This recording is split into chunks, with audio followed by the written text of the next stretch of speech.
Hi, Josh here at RooCru. Thanks for taking the time to check out this video. So, over the next course of this video, we're going to show you exactly how to generate a pipeline of sales opportunities on LinkedIn, how we run outreach campaigns, how we define any decision maker in the target market that we want to reach out to, how to optimize your profile to make inbound leads a possibility on LinkedIn with the decision makers that you want to approach.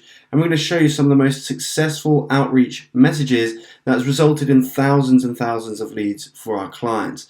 We're then going to show you the exact strategy that we use to charge $1,000 a month for, but you can do it with as little as 20 minutes work per day. So let's dive straight in. I don't want to waste your time. The first thing we're going to look at is profile optimization, and my business partner Matt is going to show you some real life examples of his profile and an alias account that he has as well that generates real incoming leads just based on how he has presented his profile. So check it out. And I'll see you shortly after the video. Hey guys, Matt here. So in this video, we're going to be talking about LinkedIn profiles, okay? I'm going to share with you a couple of different examples. I'm going to share something that's very, very simple and very, very basic to implement. And we'll talk about the flip side of that, right? We'll talk about LinkedIn funnels, what they are, how you can start educating prospects, how you can qualify prospects in your copy, different things like that. So I'm going to share with you, first of all, just a simple profile that I use here to connect with specific people in specific markets. So you can see here, Lisa Dean. All it is, if you look at the headline, looking to connect with equity release companies which have a capacity to take on 10 appointments per month. We will only deliver face-to-face appointments or telephone appointments. We will not supply web leads. So if I connect with equity release advisors and they come to our profile, which they have done, what do you think is going to happen? Are they going to reach out? Or if I reach out to them and then they come view my profile, is it easy for them to see what I do and how I'm going to add value to them? I would argue it's extremely simple to see what I do, who I'm looking to work with, and the outcomes that I can provide to businesses, right? So, if you have capacity for 10 appointments a month, and that's what you want, and you're an equity release provider, then, we should be having a conversation, right? If I go to the About Us bit right here, you can see, looking to connect with equity release companies interested in more appointments. If you have capacity to take on 10 plus appointments per month, please get in touch with me on LinkedIn. So I'm basically just reiterating what I'm saying here. This is what I've got for you guys. If you're in the equity release market and you're an advisor for that, and you want more appointments, and you have capacity to take on 10 a month, then just get in touch with me here. Now, on the flip side to this, guys, I could create a very, very long About Us. I could say, hey, if you're an equity release provider, we run Facebook ads for you, and I've just created a webinar which is going to break down our Facebook ad strategy, and you can go check it out. It's 2 hours long, and it's really going to talk about, the appointments that we've generated in the past 2 years, and it's going to talk about, client conversion strategies. We're going to share with you the copy that we use, and on and on and on, right? Or I could just say, look, do you want this? Do you want 10 appointments a month? If yes, just reach out to me on LinkedIn. It is that simple. Now, I prefer these types of simple propositions because everybody just knows, right? It's like at a glance, someone can spend 5 seconds reading this and be like, oh, okay, this is what those guys do. If I needed 10 appointments a month, which maybe they don't right now, fine. But I know what they do, right? Or on the flip side, you get someone that comes to this and says, okay, yeah, I get what they do. I do need 10 appointments a month. I'm going to reach out to this person on LinkedIn. So it's like I'm just trying to share with someone very, very quickly, within kind of 5 seconds or less, what it is that I do and how I can help them. It really is that simple. So there are different styles of the About Us and different headlines. And you might not have a proposition that's as black and white as this, right? You might have a proposition where actually you do need to educate prospects and you do have to have different things in place. And I will share strategies on that. Because that is something that I do with offers that aren't as simple as this one. But if you do have a simple offering, then just make it simple for people to understand what you do and how it can help them. Now, I'm going to share with you a couple of examples how people have generally reached out to us after going to our profile, right? So you can see here, hi Lisa. Now, I haven't sent this Leslie right here a message at all, okay? I've connected with her. I've sent her the connection request. But what I didn't do is reach out. She's reached out to me. So thank you for asking me to connect with you. Perhaps you could tell me a bit more about your methods for connecting for connecting clients with equity release advisors. I predominantly work in etc. etc. Right. So my whole point here is now I've generated myself an inbound lead. Really, really nice and simple. Obviously, I've gone back to Leslie and I've further qualified it a little bit more at this point. Okay, so you might want to jump on a call if someone reaches out to you in this kind of capacity. Oh, hey, look, Leslie, sounds really great. Thanks for reaching out. Do you want to book a call and we'll talk about how we can help? Or, for me personally, I've gone a little bit, I want to protect my time a little bit, right? So I've tried to qualify a little bit more. And ultimately, I didn't go back. I didn't feel like this was an ideal client for us. So I didn't want to go back. But your offer could be totally different, right? Or maybe you do feel like, hey, I can help Leslie and I want to work with her. So it just depends on what you want to do. In my situation, I didn't want to call Leslie personally, okay? I'll give you another example. So you can see here, Will Hale. So he's the CEO right here of a company called Key. Now, this company's probably got about 500 employees. So big company, the CEO. You can see my connection message right here. Hi, Will. Just looking to connect with companies which might be interested in equity release appointments. Can we connect? At which point he's connected and he's just sent me this message. So another inbound lead right here. So, hi, Lisa. Would certainly be interested in exploring. Suggest you contact Head of Digital, Alex, etc., etc. So he's given us his details at that point, which is fantastic, right? And you can see I've then connected with Alex and I've reached out to Alex and ultimately they're actually going to become a client, which is great. But my point here is, guys, it's, just having a very, very basic LinkedIn profile, I'll go back to it. It can sometimes be all you actually need, right? You don't have to create these massive LinkedIn funnels with webinar slides and 20 different testimonial videos and stuff like that. If you just want to get out into the market quickly, which is what I always suggest, is get out into the market and start enrolling clients. It can honestly be as simple as this. So I'll share with you something that's maybe a little bit different. Now, some of you guys, as I say before, if you haven't got a black and white offer where you can do this, then I'll share with you a different strategy.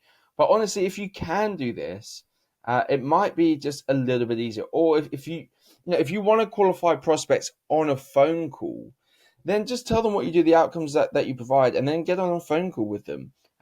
It really is that simple. So often, the reason why I'm trying to simplify this as much as I can is because people get sometimes confused, and that stops them taking the action and ultimately getting the results. Now, if I can simplify this as much as possible and just let you take the actions, you'll get more results by taking the actions and going out into the market than spending 2 days on your headline right here and your summary right here. So that's kind of the point I'm trying to make.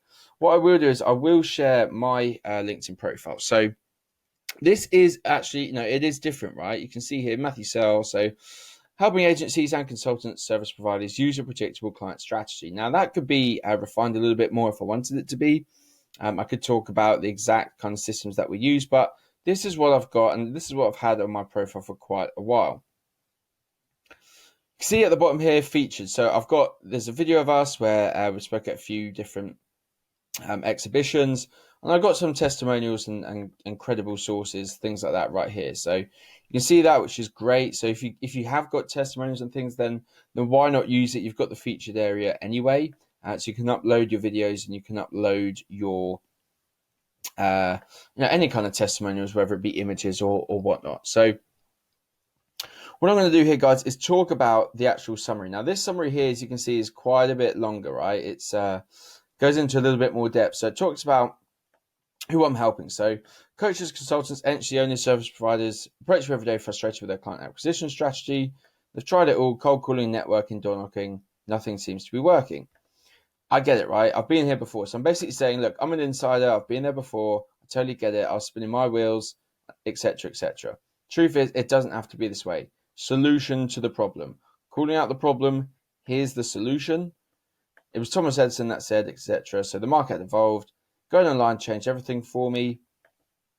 Now, if you want to be able to reach your ideal clients within minutes, start conversations with them directly, fill your calendar with qualified appointments, and do this within less than 20 minutes a day of work, then fantastic. I can help you basically do this. So here's who I work with, right? So clients that are in business and are awesome at what they do. You've got to be awesome at what you do. And maybe you're just not happy relying on referrals and you want to use a proven strategy to grow. So this is, I'm trying to qualify someone. So If you are awesome at what you do, you're a service provider, you operate some kind of B2B capacity, and you're not happy with relying on referrals, you want to go out into the market, you want to grow your business, then this is going to be for you. How do I do it? So I'll be implementing a 4-step proven strategy that gets results quickly. This process goes beyond lead generation. We'll be supplying a complete client acquisition strategy. The results. Will someone want to see the results? Most likely. Here's a link. They can just copy and paste this link, and they can go and see the results. See what our clients are saying about this. How it works. So we start with a 15-minute consultation to ensure that we're a good fit. We then look at putting this system in place for you. Book a call. So they can come in here and book a call. And if you want to know what makes this strategy unique, you can check out our free training, which is right here. Hi, welcome back. It's Josh again. I hope you enjoyed that video with Matt. He's got a lot of experience building profiles for a number of our clients in the past, and really helps to position them in a way where if the decision maker is looking for their kind of products or services and stumbles across them on LinkedIn, likelihood of them reaching out really increases. So hope you've got some ideas for how you might position your profile as well. Below this video there is another template video, so you can basically check that out and it will show you how to script your profile, so your headline and your bio underneath that as well. But for now we're going to go straight into how to find the decision makers that you want to approach. So obviously I hope in your head you know typically who you approach and what kind of niche that you typically go after. This next video is going to show you how to find the decision makers and how to engage with them as well. There's 2 ways that we can use LinkedIn to find new leads and pretty much find any decision maker in any target market that we want. The first is a 100% free way to generate leads, but it typically requires you to have a very fixed list of who you want to approach. So let's say you're a tech company that works with e-commerce businesses, and you've got like a list of 1,000 companies that you would love to work with. We're going to show you how you can find any decision maker in any target market using LinkedIn, the free way, 100% free. And then the second way is using one of their premium tools called the Sales Navigator. So the Sales Navigator really helps to sort of boost your pipeline. It's very more, it's a lot more sophisticated when it comes to trying to like filter through a lot of different industries. And let's say you want to find private investors or you want to find CEOs of a particular type of industry. It's a lot more efficient.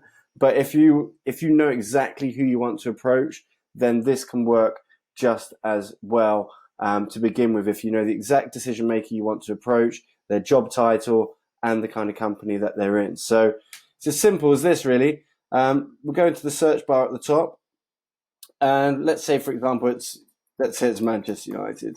I don't support Manchester United, so I don't know why I just came up with that name, but you can see here we've landed on their profile. Now on this little column here, this little button, this little hyperlink, you can see there's 3,432 employees that they have that are listed on LinkedIn.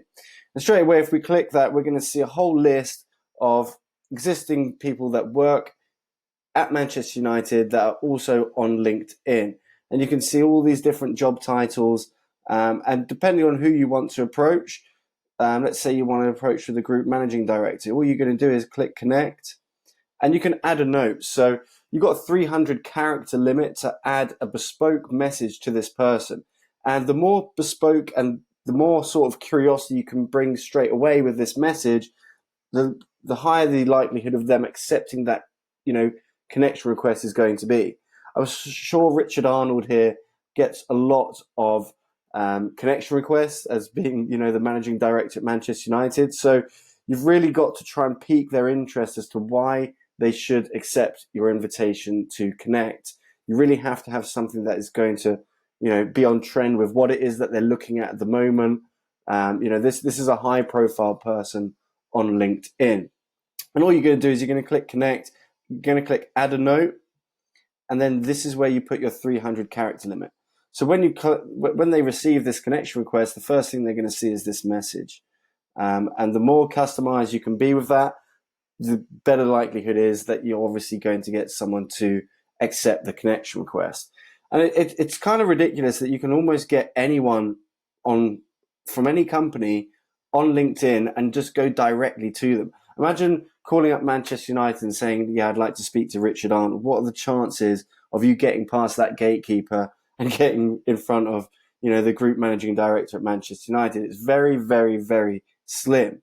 Whereas with LinkedIn, we can go straight to them. We can send, if they've got the app downloaded on their phone, they're even going to receive a notification that's going to pop up saying, Josh Russell sent you this message. Would you like to accept their connection request?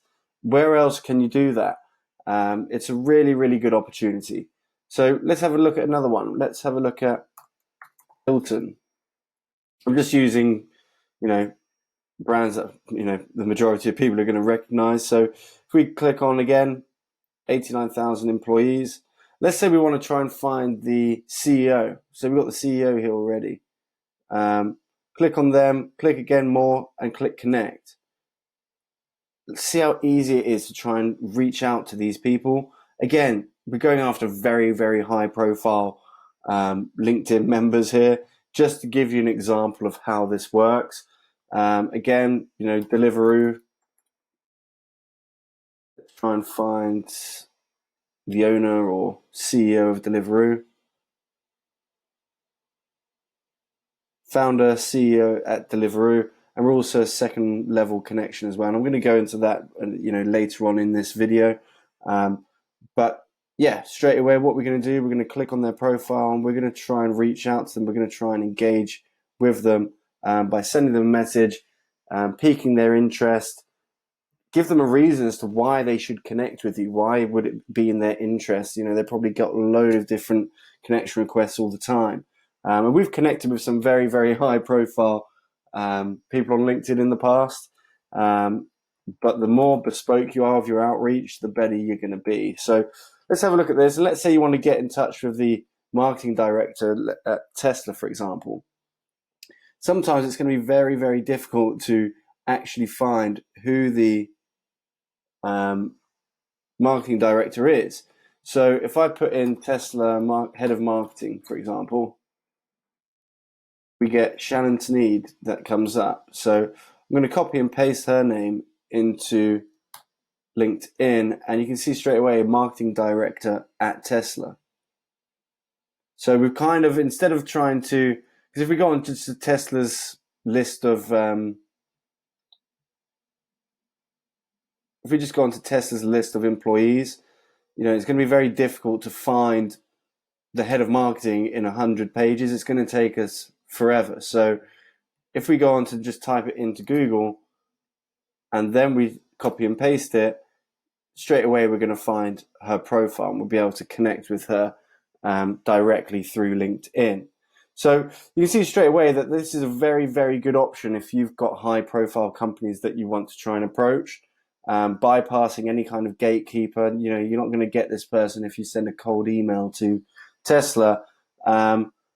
But it's very, very, very effective when you're going directly to them on LinkedIn and connecting with them on a sort of personal basis.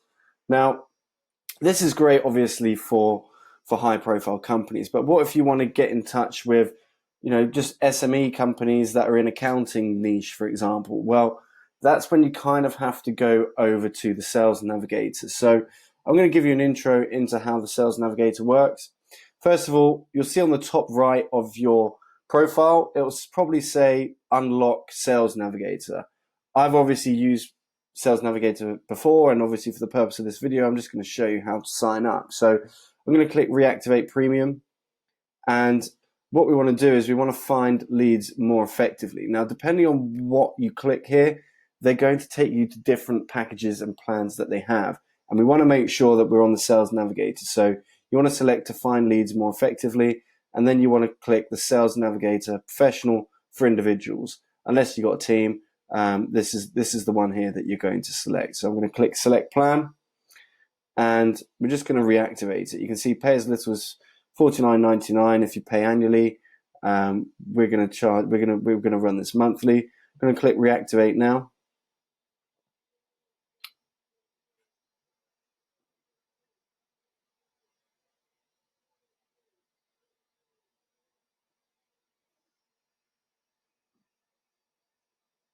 And we're going to click monthly. If you don't click this, then they're just going to charge you at the end of your 30-day trial. But here is where you should have the option to initiate the trial. It will still ask for your payment details, but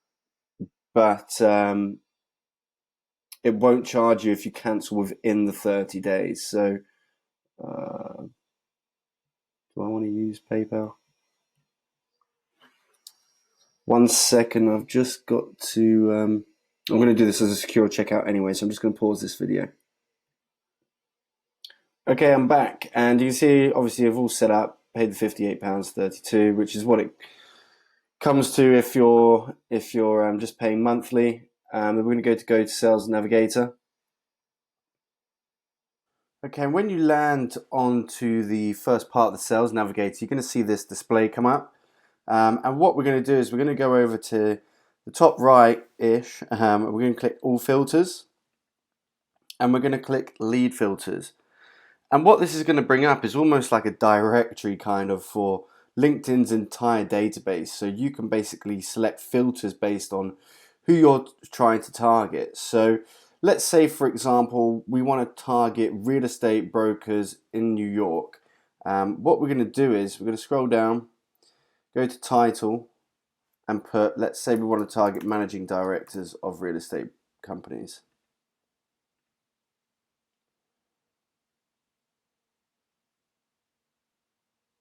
Going to click industry, real estate, and then under geography, we're going to put New York.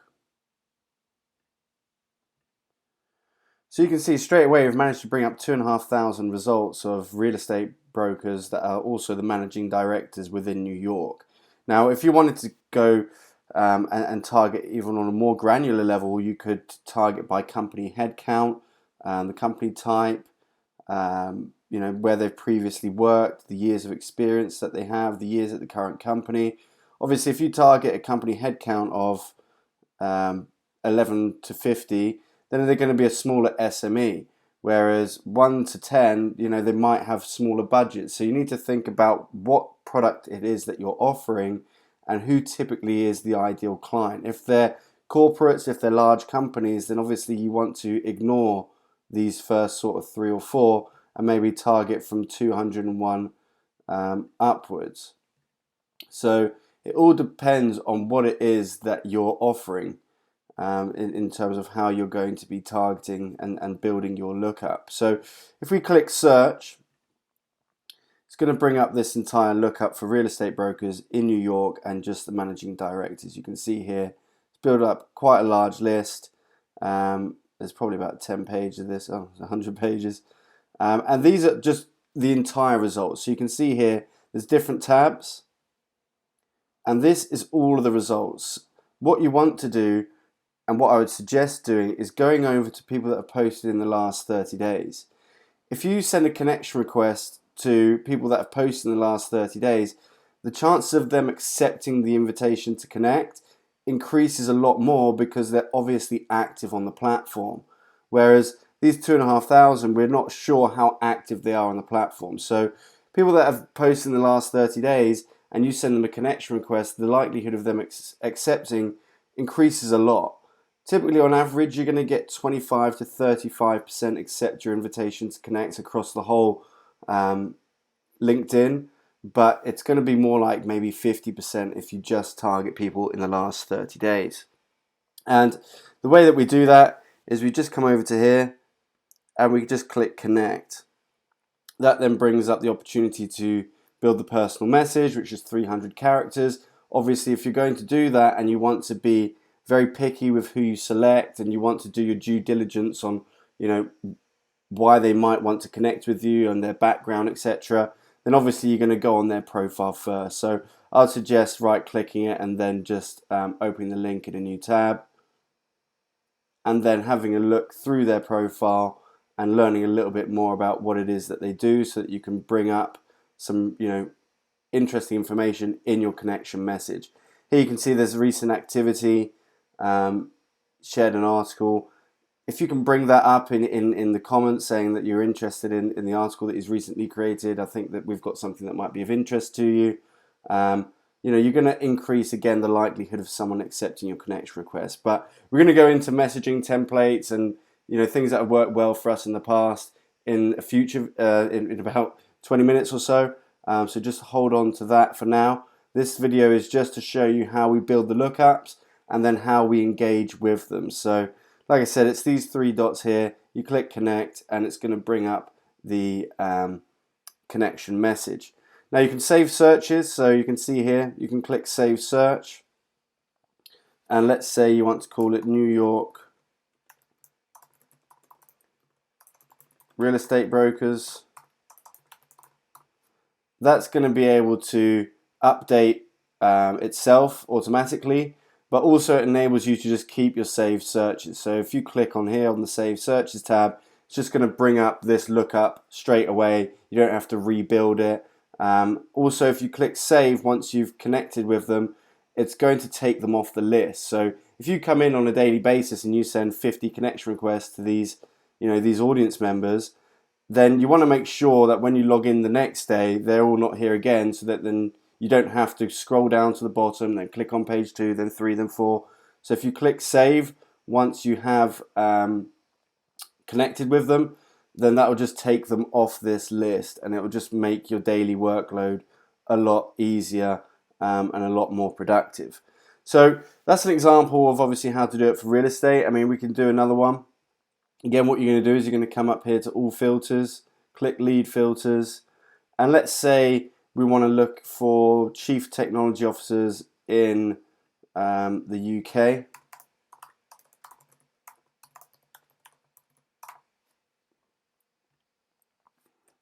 See if it comes up with CTO as well. No.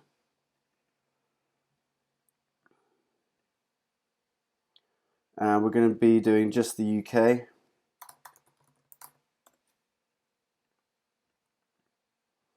And let's say we want to go for larger businesses.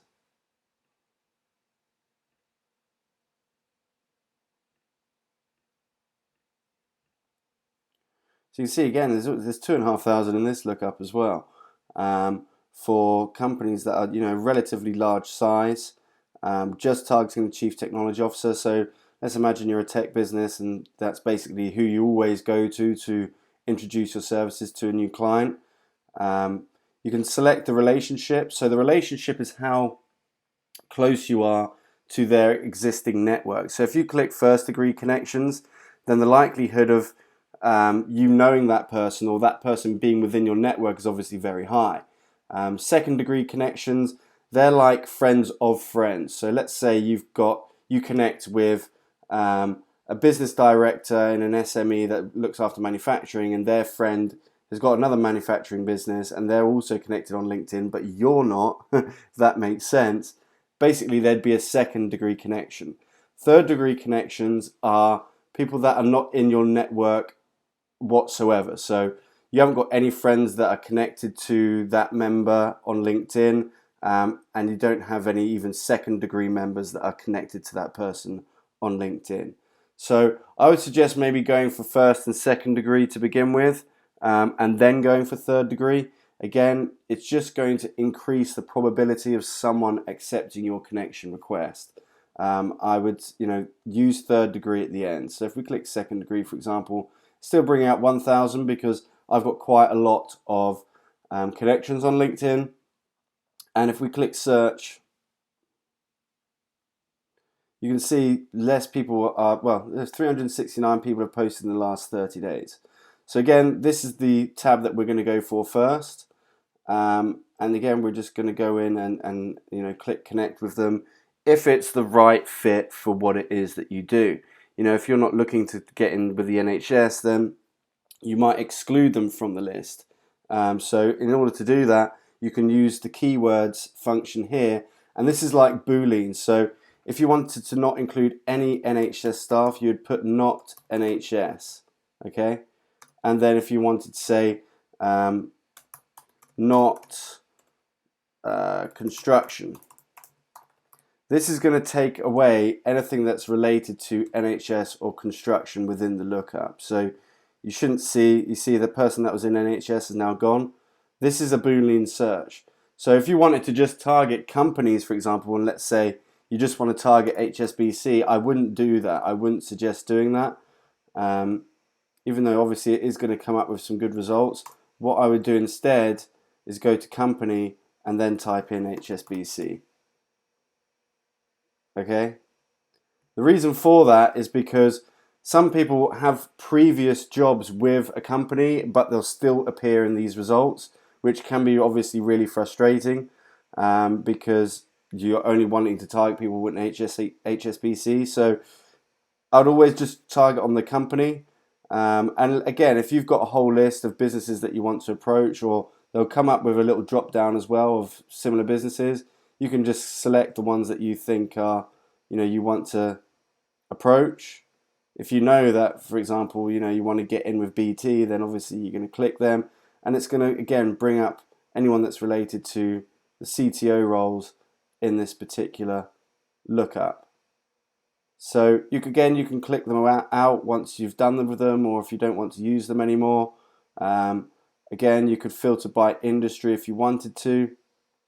Sometimes not 100% reliable, but still worth trying if you're quite niche.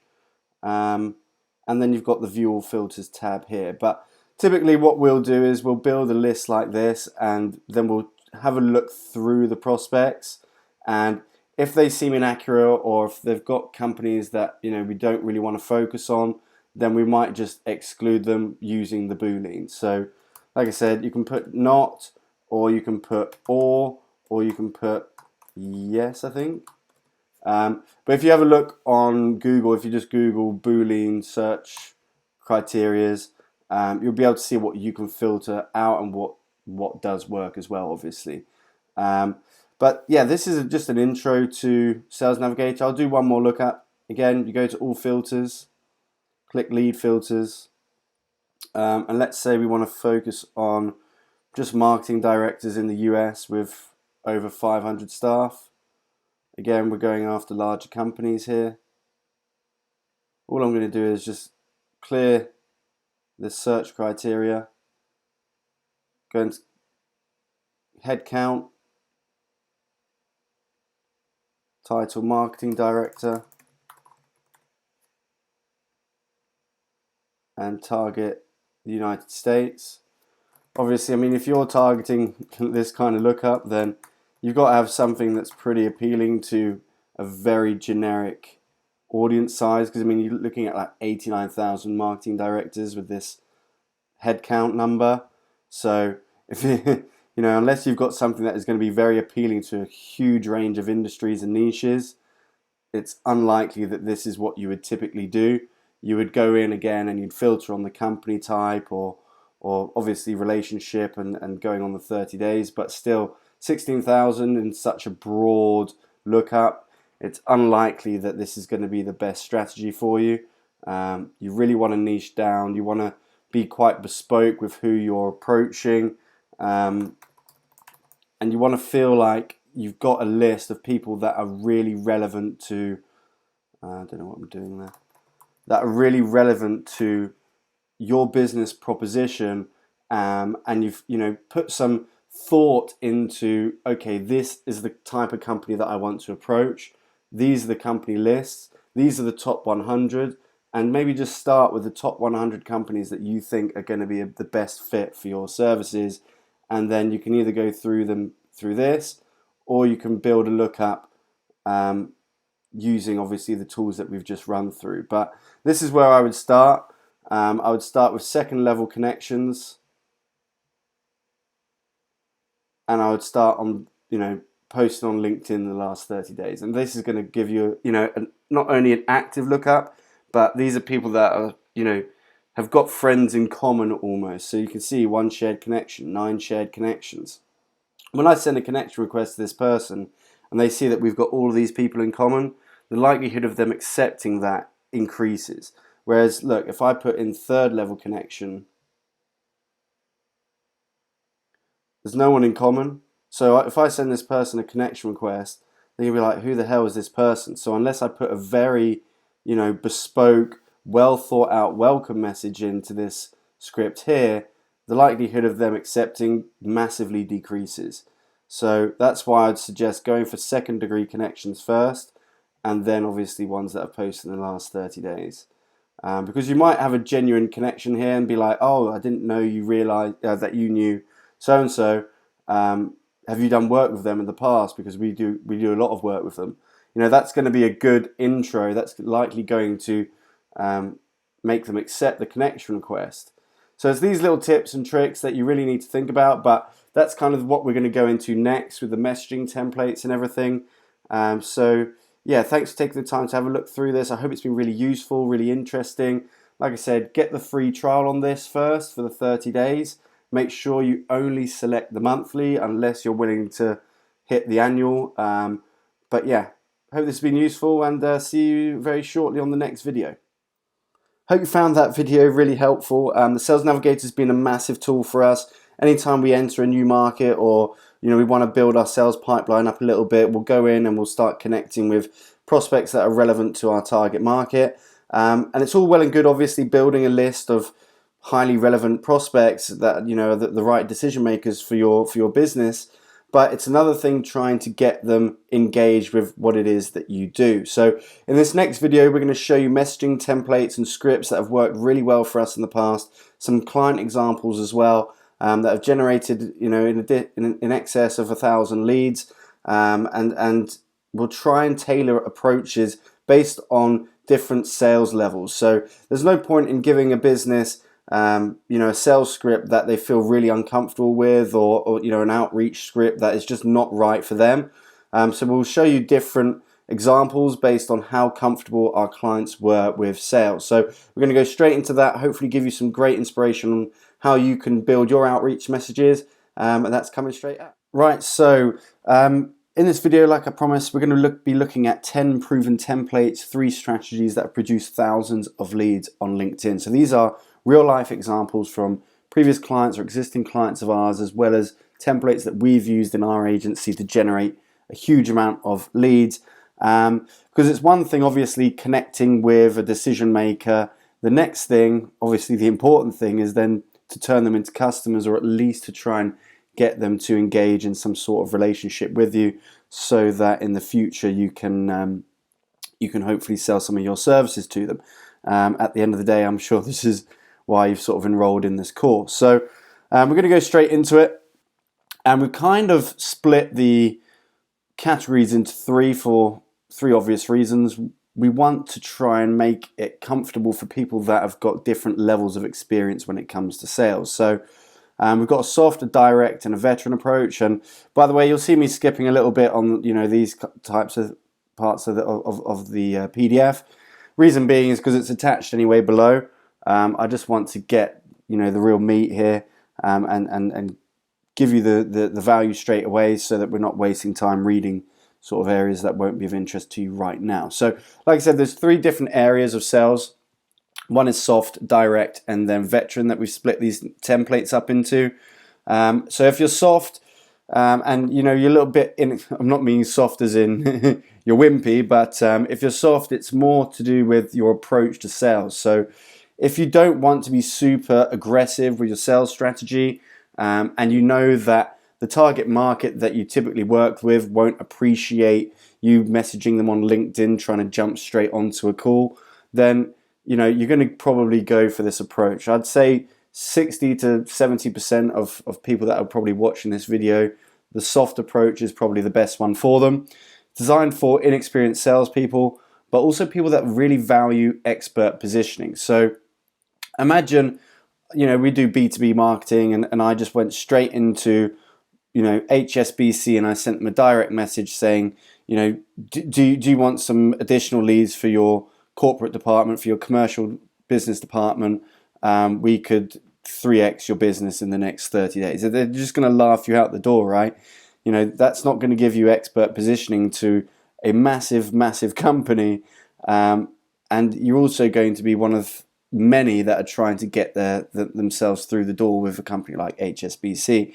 It's a massive waste of time. Whereas if I try and connect with the person that's head of marketing, and then provide them some really interesting content, and try and plug my business that way, the likelihood of them responding to me after I've provided them some really interesting value is going to increase significantly. So, we've tried all of these different methods. Some of them, depending on what we're offering, we'll go straight for the veteran approach. Others will go for the softer approach and try and educate the consumer or the client before we try and actually pitch them. The next is direct, so it's people comfortable with direct marketing.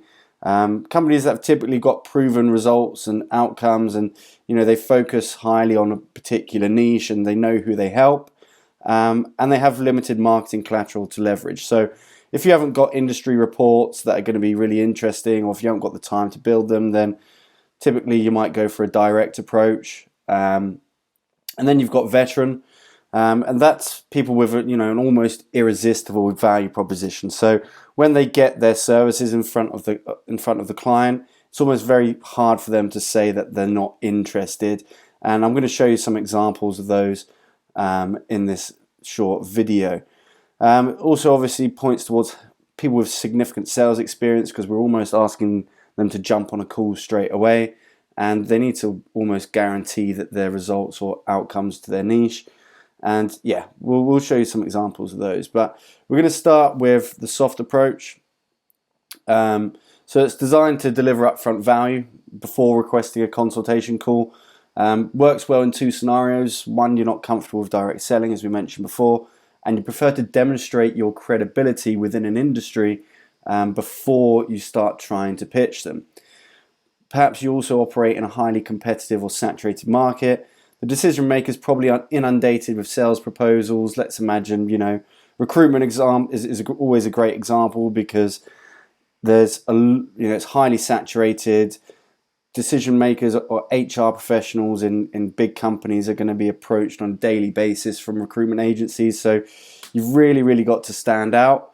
And by doing that and offering a different approach to what your competition are doing, you're going to remove the friction. So typical outreach looks like, sending them a message on LinkedIn, offering them some sort of piece of content to look through that's going to obviously be interesting to them, and then following up, so maybe asking for their email to send the report to, and then hopefully they're going to become a lead once you sort of nurture that a little bit further down the line.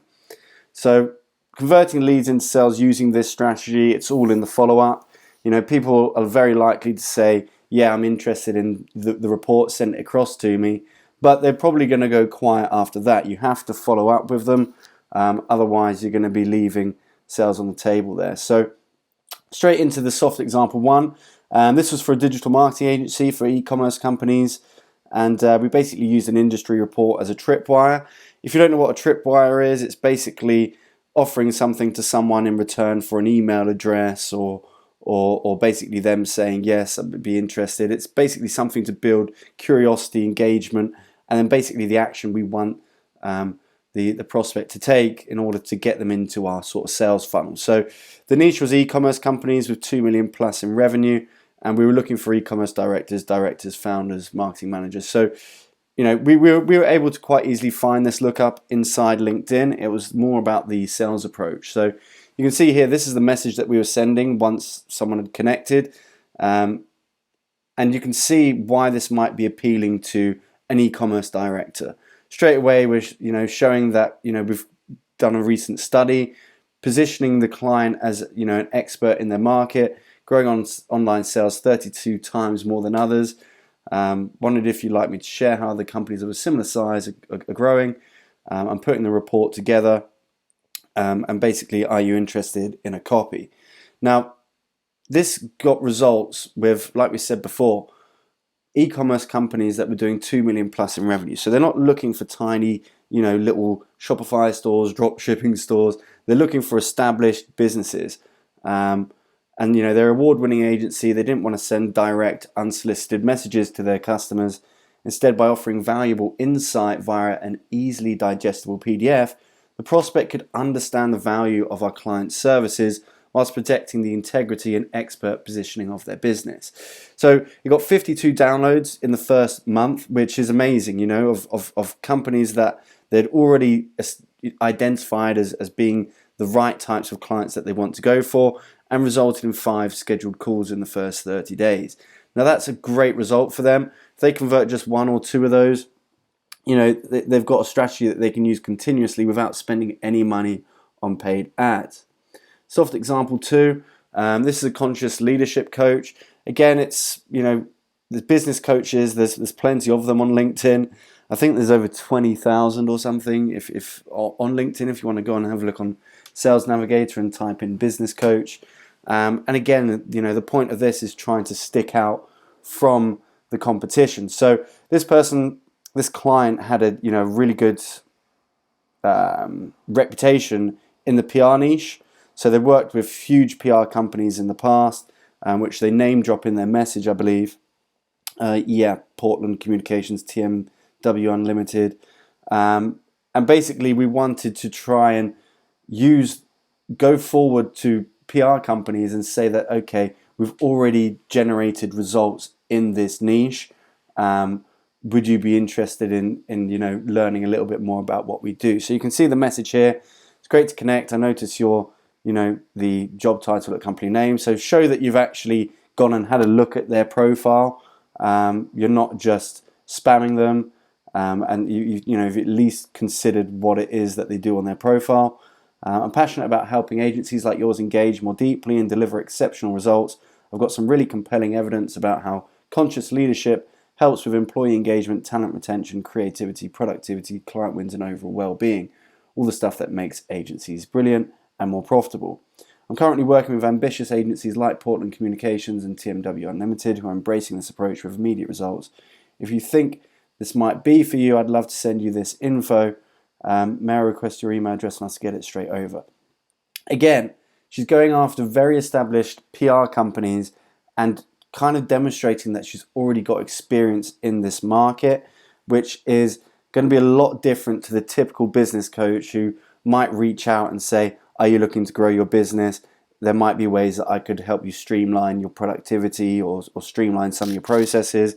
This is trying to be a little bit more descriptive in terms of what we're actually going to deliver, what are the tangibles, and what are the outcomes.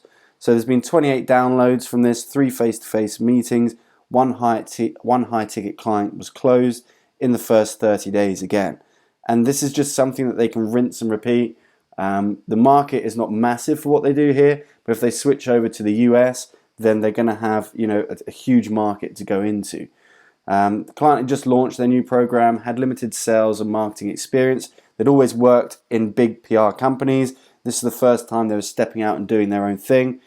So due to them feeling a little bit uncomfortable with direct sales, a tripwire again helped to gain that initial interest, and we then helped the client transition this interest into actionable leads through their follow-up process.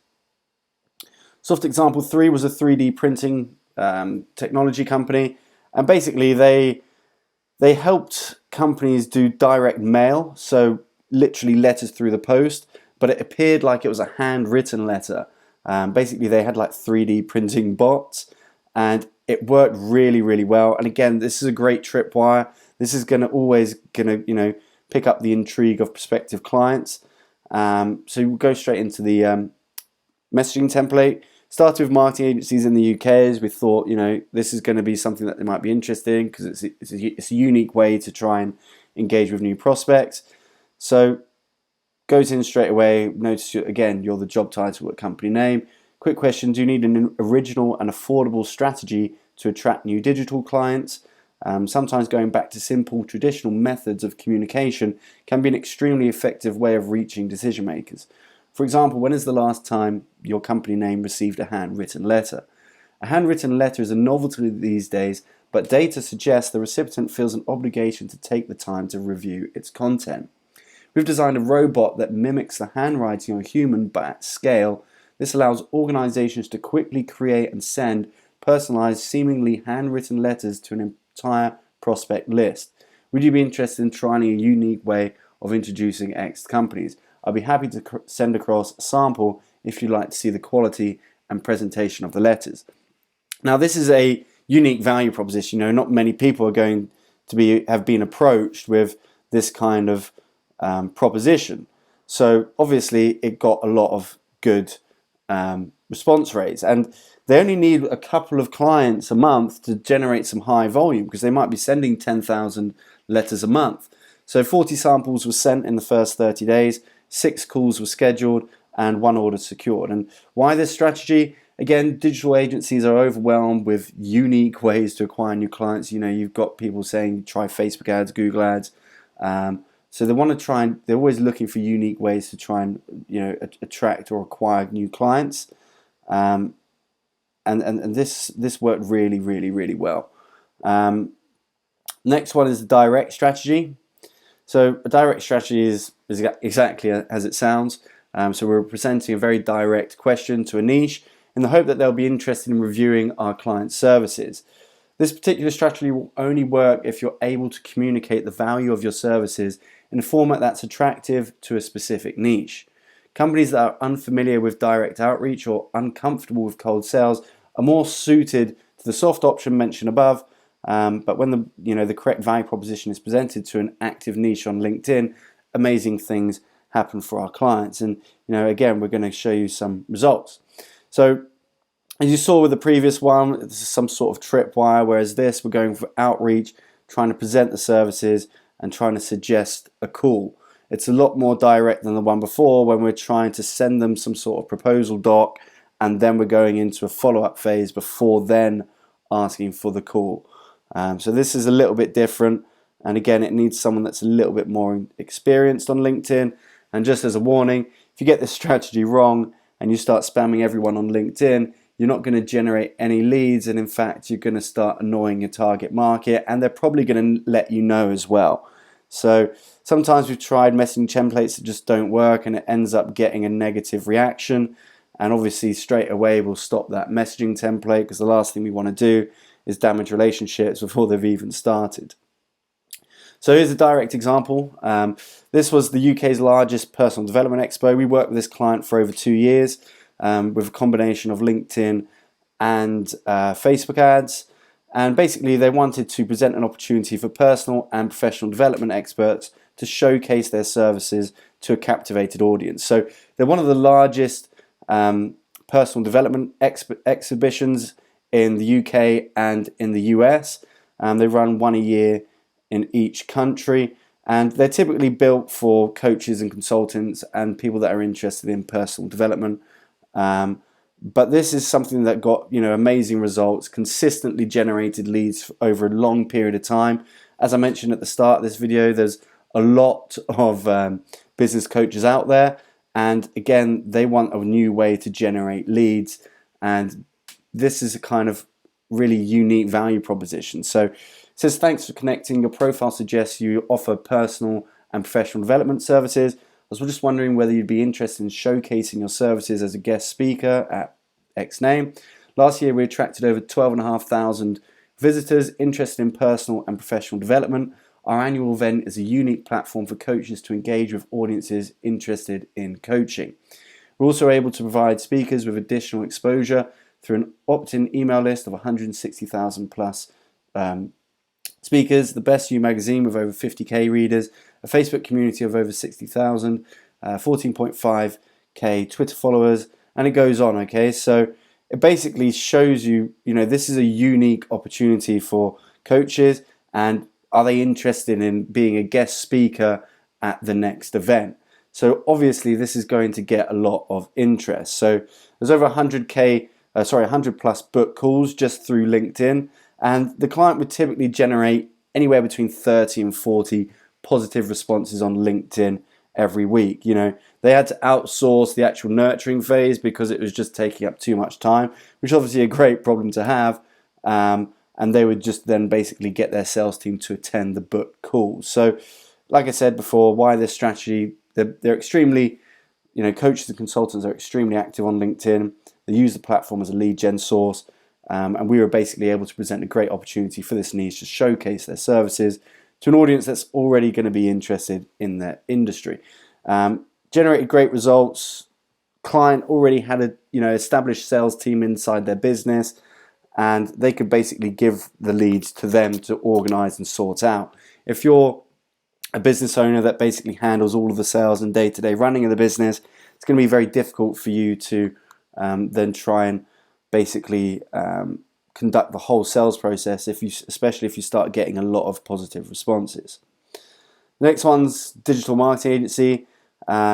And this was basically an innovative strategy for franchisors to acquire franchisees. So apart from directories like Franchise Direct, etc., there's not many opportunities for them to, and exhibitions, there's not many opportunities in the digital world for them to acquire new franchisees that they will be familiar with. So basically we suggested offering them the opportunity to build a funnel and basically go down a different route to what they're used to. And obviously if something's new and exciting, it's always going to generate more interest. So job titles that we were looking for were franchise founder, master franchisor, franchise development team, or franchisor. And again, this one generated some great results. So hi, first name, thanks for connecting. I noticed you're recruiting franchisees at X name. We've recently developed a unique strategy for franchisee acquisition, and I was wondering whether you may be interested in a demonstration. Let me know if you're interested in learning more. The reason this works so well is because we know that franchisors, this is one of their biggest pains, recruiting franchisees. So if we're saying that we've got a unique strategy for franchisee acquisition, we're basically saying, look, we've got this answer to your big pain. And they know that if they generate franchisees, they're not only going to grow their business, but they get a lot of upfront revenue as well from the management fees. So this is a really, really good strategy that worked for us. The only problem is that the market is not massive. There's a finite number of franchise companies that we could approach, but it booked 9 online demos and 2 confirmed clients in under 30 days. So basically the premise was we would show them an online demo through a screen share and run through exactly how we would basically generate them new franchisees. So we knew that for franchisors, one of their biggest challenges, like I said, was acquiring new franchisees. Outside of directories and exhibitions, there's limited channels for them to market that they're aware of. And again, don't be fooled by the simplicity of this message. We knew that this is their big pain and we're offering a solution to it, and that's what gets results. If you can do that to a very, very specific problem and you go out to the target market, it doesn't even matter how cold you are on LinkedIn, if you've never met them, if they're third level connections, it literally doesn't matter. They're going to be interested in that kind of hook and that kind of offer. Direct example 3 was for a consultant that basically buys and sells IFA brokerage companies. And whilst brokers, business brokers, it's quite common, being actual focused on one particular market, they are literally just an IFA broker. They had 2 IFAs before that, businesses, and they sold them. I think they're award winning as well. You can check them out. They're called Harrison Spence. But basically they wanted to get in front of financial advisors that were interested in selling or buying part of someone else's book or selling part of their own whilst maintaining their key accounts. So this is obviously going to be attractive for anyone that's reaching a sort of retirement age that might be looking to sell part of their business, or for people that have just stepped into the industry that don't have many clients but would be interested in buying someone else's. So it says, thanks for connecting. Quick question. Your profile suggests we've used that a few times now. I was just wondering whether you have explored the opportunity of selling the tail end of your portfolio. After working as an IFA for over 20 years, I started consultancy to help IFAs who may be looking to buy or sell. Our unique model at Harrison Spence enables IFA businesses to maintain their key accounts while selling the tail end of their book. Would you be interested in exploring the options available to your business? And again, it's not a massive market, but they don't need huge amounts of clients for this. They got 50 positive responses in under 60 days and 10 plus calls booked of people interested in buying or selling. So this is going to be a slow burner. They know that, but having that lead and making the prospect aware that they exist is just really important. So when the time does come that they're interested in potentially parting ways with their business, the first place they're going to come to is probably this guy. He's going to send them some more information. They're an award-winning business, got a great reputation in the market. So there's no reason why they wouldn't at least engage with this company. Again, IFAs, active audience on LinkedIn, which is always good. Our client's proposition was extremely attractive, as he is the only broker consultancy set up specifically for IFAs.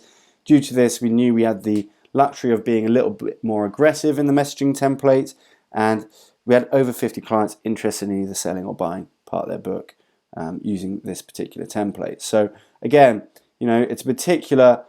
You can see there's a pattern between this and the previous message. It's very focused towards a particular niche.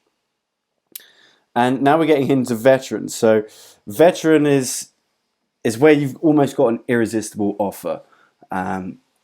You can't run this strategy if you haven't got something that has got clearly defined niche, it's got proven results, and case studies from recognized brands. If you haven't got these types of things inside these messaging templates, you're going to struggle to get traction, you're going to struggle to get interest, because it just won't be exciting enough to the prospects. So advise against this strategy if you're new to business, your services are not solving a clear problem, you don't have consistent results with case studies, and you don't have experience, significant sales experience. So here's one example, and this is a campaign we ran for over a year. The client was a hedge fund manager, and they basically had a portfolio of something called SEIS and EIS startups. So basically they're tax efficient, so they're very attractive to private and institutional investors because there's massive tax relief on the investments. I think they can save like 50% of their money. So they're going after private and institutional investors. So I think there's around 15,000 just in London with profiles listed as private investors. So there's a big market. We were only targeting the UK for this campaign. But you can see straight away that this message is going to pique some interest with people. So thanks for connecting. Just a quick question. Your profile suggests you're a private investor. Do you have investment interest in SEIS, EIS investment companies? Since leaving Goldman Sachs, so you've got a big name drop there, and starting client's name, which was the Rockstar Group. In 2007, I've built a portfolio of over 50 successful, high-margin, high-ticket value tech companies. Given the uniqueness of the model, we have a very clear hedging strategy that protects our investors on the downside, and I can tell you our minimum return to date for an investor has been 100% in 12 months. If I could share with you some information on our current opportunities, we'd be interested in reviewing some additional information. Simply reply with your email address and I'd be happy to send across the details. So he would get a huge amount of leads from this. Again, similar to the exhibition company, 30, 40 leads per week. And he would basically respond with their email, and then he would either call them out of the blue or he would set up a consultation call straight away. And he was really, really aggressive with this approach. Like, he knew that he could, deliver what he was saying. 300 plus leads, 47 calls booked, 3 closed deals in under 90 days with high net worth investors. So, like I said, this strategy continues to generate leads for our client. The message and audience incorporate everything required to produce amazing results on LinkedIn. And he's able to offer a new opportunity to a clearly defined audience and almost guarantee results, and his background positions him as an expert. So he's got like the 3 golden things to get results really on LinkedIn. Next example is a pay-per-lead agency. Now, we do have our own pay-per-lead agency, so this is something that we've ran numerous times. It generates inquiries with some of the biggest finance companies in the UK in terms of like equity release, remortgage, loan companies.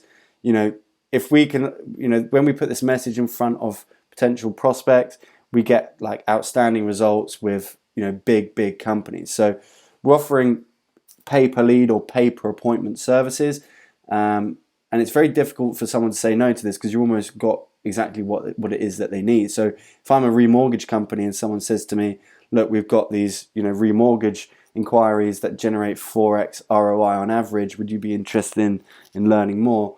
The likelihood is you're going to say yes, because who doesn't want additional leads, or who doesn't want additional remortgage leads? So let me run through the messaging template with you, and I'll make a little bit more sense out of this because I'm waffling here. So it says, hi, thanks for connecting. I reached out as I noticed you're the job title and company name. Just wondering whether you have capacity for additional remortgage inquiries at present. So we know that the typical mortgage broker, they don't want first-time buyer leads. They convert really poorly because, first-time buyers, typically they don't have the deposit required. They haven't potentially found the property that they're ready to move into. Whereas remortgage, they've already got a home. They want to remortgage to either save money or because their existing mortgage is expired, or they want to release capital from the property.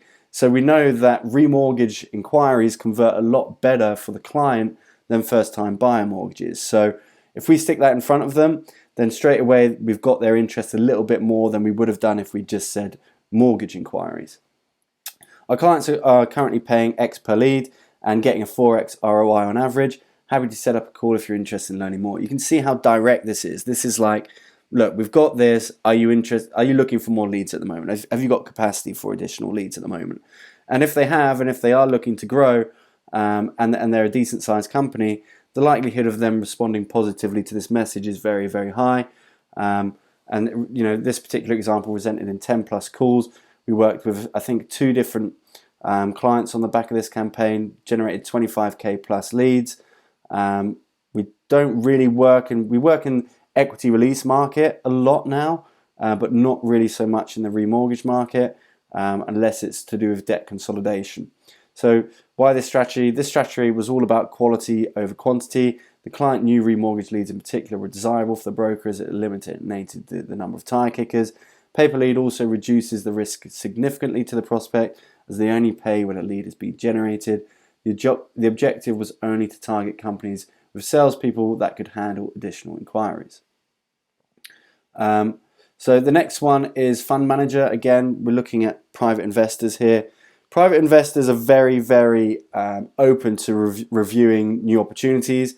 They're very, very active on LinkedIn because they're typically doing their due diligence on founders of companies that they're interested in, or they're looking for companies that might be of interest to them. So we typically get a lot of traction on LinkedIn. So here's a messaging template for someone that had a, I think that what they're doing.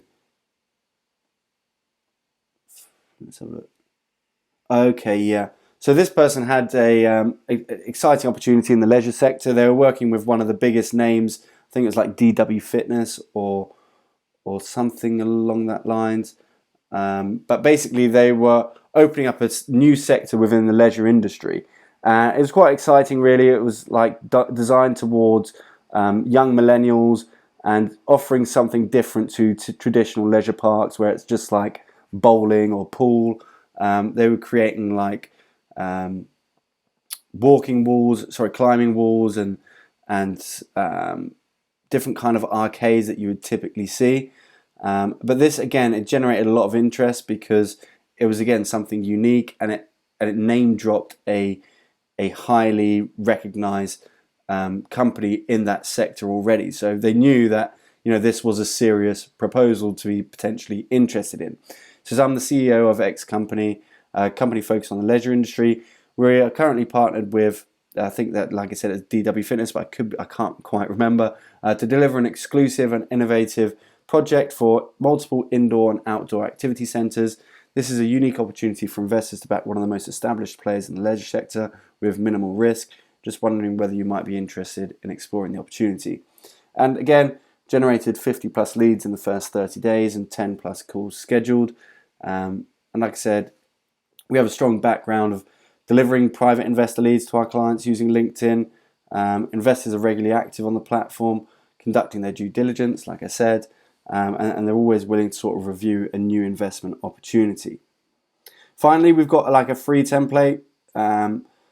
Following template has helped us generate thousands of leads for our own services as well as our clients, and you can feel free to adjust this accordingly, but it is more on the direct side. If you're going to go soft, then go back and look through the templates in your own time with the PDF download below, and offer the tripwire. But this is something that is going to generate you a lot of leads if you have a specific solution to a specific niche. So it says, thanks for connecting. I reached out as I noticed you're the job title at company name. Quick question. If I could show you how we are helping companies similar to XYZ solve big problem in niche without having to go through pain, would you be interested? So let's say, for example, it's our B2B company at the moment, RooCru. It would be a quick question. If I could show you how we're helping companies similar to your marketing company solve B2B leads, help you generate B2B leads without having to spend any money on paid ads, would you be interested in learning a little bit more? Happy to share some more information if you're interested. Thanks again for connecting. So this is, typically generated us thousands and thousands of leads. It's the messaging template we used at the start when we were offering B2B sales proposals. It might be a little bit saturated to use this particular messaging template now, unless you're in quite a unique service. If you're a B2B agency, for example, I wouldn't use this because we use this really heavily at the start. But like I said, this has been a winning template for our agency for over 18 months. We simply change the words marked in blue depending on the service we're offering. The reason it's so effective is because we're calling out a niche, calling out one of the biggest pain points in that niche, and offering a solution. So if you're unable to generate leads using this template, there's probably something wrong with the way you're positioning your services. You're probably not going niche specific enough, or you're not fixing a big enough pain. So you really, really have to know the target market that you're trying to introduce your services to in order to get results with this. But this is a winning template. This is something that we've used for other marketing clients. It works well, and it does still work today, although we are changing slight parts of this just to make it a little bit different to what people might have seen before and try and go a little bit more bespoke. But that's something that we'll show you again towards the end of this entire course content. We'll show you what we're doing right now, but this is a strategy that continues to work for us if we're going into like a direct situation. Again, this concludes this part of the video. The PDF download is below, but let's go straight into the next section. See you soon. Hi, I hope you found that video interesting. We always find it's helpful for clients to see real life scenarios of messaging templates that have converted in the past, to give them some idea and some inspiration of how they might position their services if they were then going to start building their own messaging templates. In the next video that's just coming up now, we're going to show you the importance of the follow-up. A lot of our clients are very slow with the follow-up to begin with. They think it's like an added piece of work that they're going to have to do. But this is where we get a huge amount of our results. And by ignoring the follow-up, you're going to do yourself a real disservice. So in this video, we're going to show you an example of a client that started talking to us in, I think it was March 2019, and they became a client very recently in the last couple of weeks, so August 2020. We're going to show you multiple scenarios of where we were back in conversation with them, and it should give you hope that, okay, if someone doesn't reply straight away, it doesn't mean that they're a lost lead. It just means that we need to get back in front of them. We always see it as like serving an impression on an ad. The average B2B sale needs maybe 6 to 8 different touch points before they're ready to sort of show real interest in your services. So we feel like with LinkedIn, if you send one single message, that's soon going to drop down the inbox if they don't reply straight away. So we send another follow-up message to try and bring ourselves back up to the top of the inbox, and it makes the decision maker also think, okay, well, they keep messaging me, they must have something to show me. As long as you're not spamming them again, you can get some real good leads through the follow-up. So we're going to show you a couple of videos now. Hope you find it interesting. Hi, so this video is really designed to highlight the importance of following up on LinkedIn. So we kind of see LinkedIn as almost like an ad platform for us. So showing a message to someone is almost like serving an impression on Facebook. The first time someone sees it, the likelihood of them converting straight away is very low. We have to warm them up, we have to nurture the lead, and this example starts in, I think it's March the 12th of 2019, and they became a client in August 2020. So you can see that it took a long time to generate that initial interest and then build it and nurture it to the point where they then became a client. So you can see straight away that my outreach message, so this is the connection request message, says, "Hi Daniel, I came across your profile, noticed that your company is similar to clients I'm helping at the moment, would be great to connect." Daniel's then replied back straight away without me sending my actual main message, saying, "Hi Josh, yes thanks. Yes, thanks for connecting. How do you think we could look to work together?" I said, "Hi Daniel, we've been helping clients build relationships with wealth and fund managers, and I was wondering whether you have a requirement for additional leads at the moment. You can see this was on March the 12th, 2019. I go on to say, we've been able to help our clients generate 5 to 10 leads every week without spending any money on paid advertising. Perhaps we could set up a call at some point this week. He's replied back saying, sure, I'm traveling right now. Where are you based and where do you generate leads? Told him that we generate the leads on LinkedIn. Similar to how we engage, we implement a similar strategy for our clients depending on their objective. This is a strategy that has continued to deliver some great results. Happy to speak when you have availability. Now, this is a really poor example of demonstrating what it is that you offer in a way that's going to build some interest here. It's a really poor example. I haven't really gone into what it is that we offer, how we work, how we're actually going to deliver these leads, or given him any confidence that we've done this in the past. Whereas the truth is, we've delivered a lot of campaigns for the exact type of objective that he has, approaching IFAs. So that's my poor delivery here, and this is the reason why he doesn't follow up. So you'll see in a second now. On March the 19th, a week later, he hasn't responded. So I've come back and I said, hi Daniel, just a quick follow-up to determine whether we could set up an intro call at some point this week. And he's replied back saying, thanks, but we're not looking at alternative lead generation right now. So that's our fault. It's my fault. I haven't properly shown him the value that we could bring to his business, and quite rightly, he said he's not interested. Now, he could have seen more of our content on Facebook or LinkedIn. I'm not sure exactly what made him reach out again, but on January the 29th, 2020, he's come back and he said, hi Josh, we've just launched a new product, so I'm interested in a lead generating campaign, Daniel. And I've come back to him and said, thanks for the message, are you available for a call at some point tomorrow?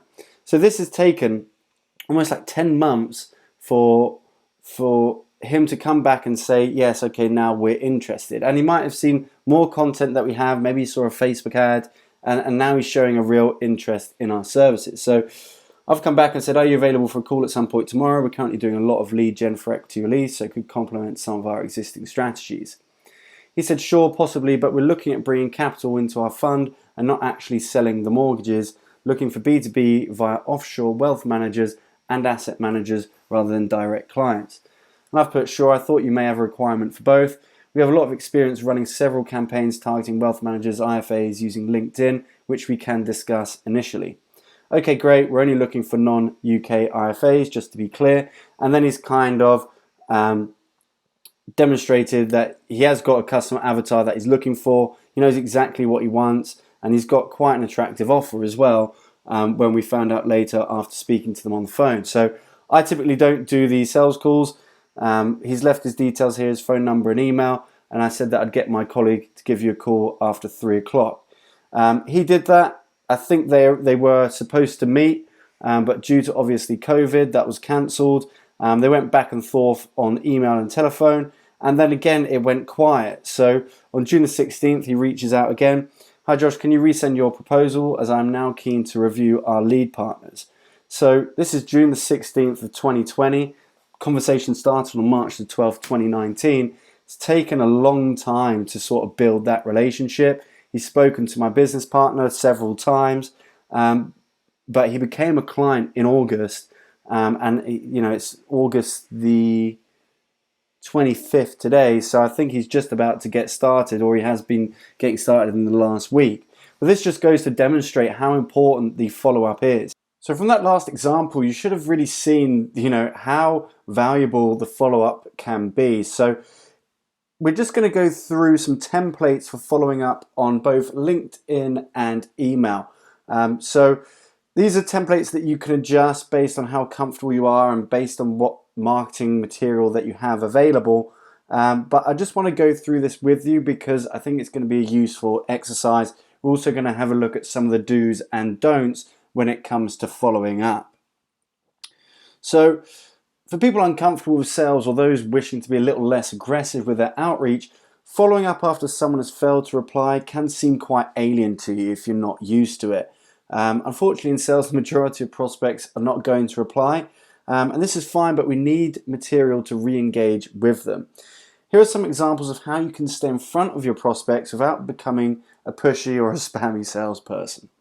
So following up by inviting them to watch a recent webinar you recorded that is specific to their industry is always going to be a good way to follow up in a non-salesy way. You're trying to just give them something valuable. It's free content. Watch it in your own time. I hope you find it interesting. Let me know if you've got any questions. That kind of angle is going to be very, it's not pushy at all. It's not aggressive. It's just something that might be relevant to you based on your experience and the industry that you serve.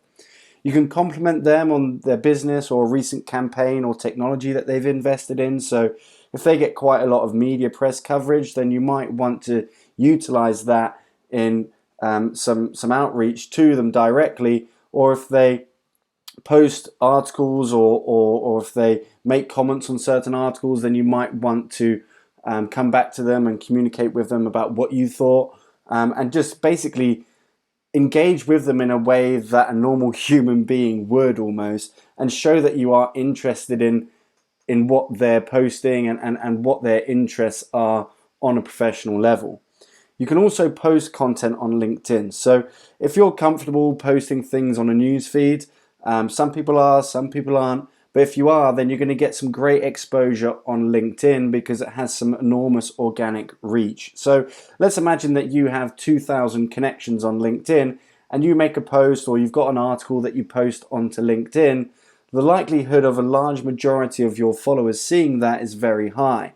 So you're going to see at least 25 to 50% of your connections seeing any post that you put out onto LinkedIn. And when you compare this to company pages on Facebook, for example, where only sort of 2 to 3% of followers are going to see the content, you can see how valuable LinkedIn is when it comes to organic reach. If you've got 1,000 prospects on LinkedIn that are all decision makers in the target market that you operate in, and you put a post out, around 250 of them are going to see that content.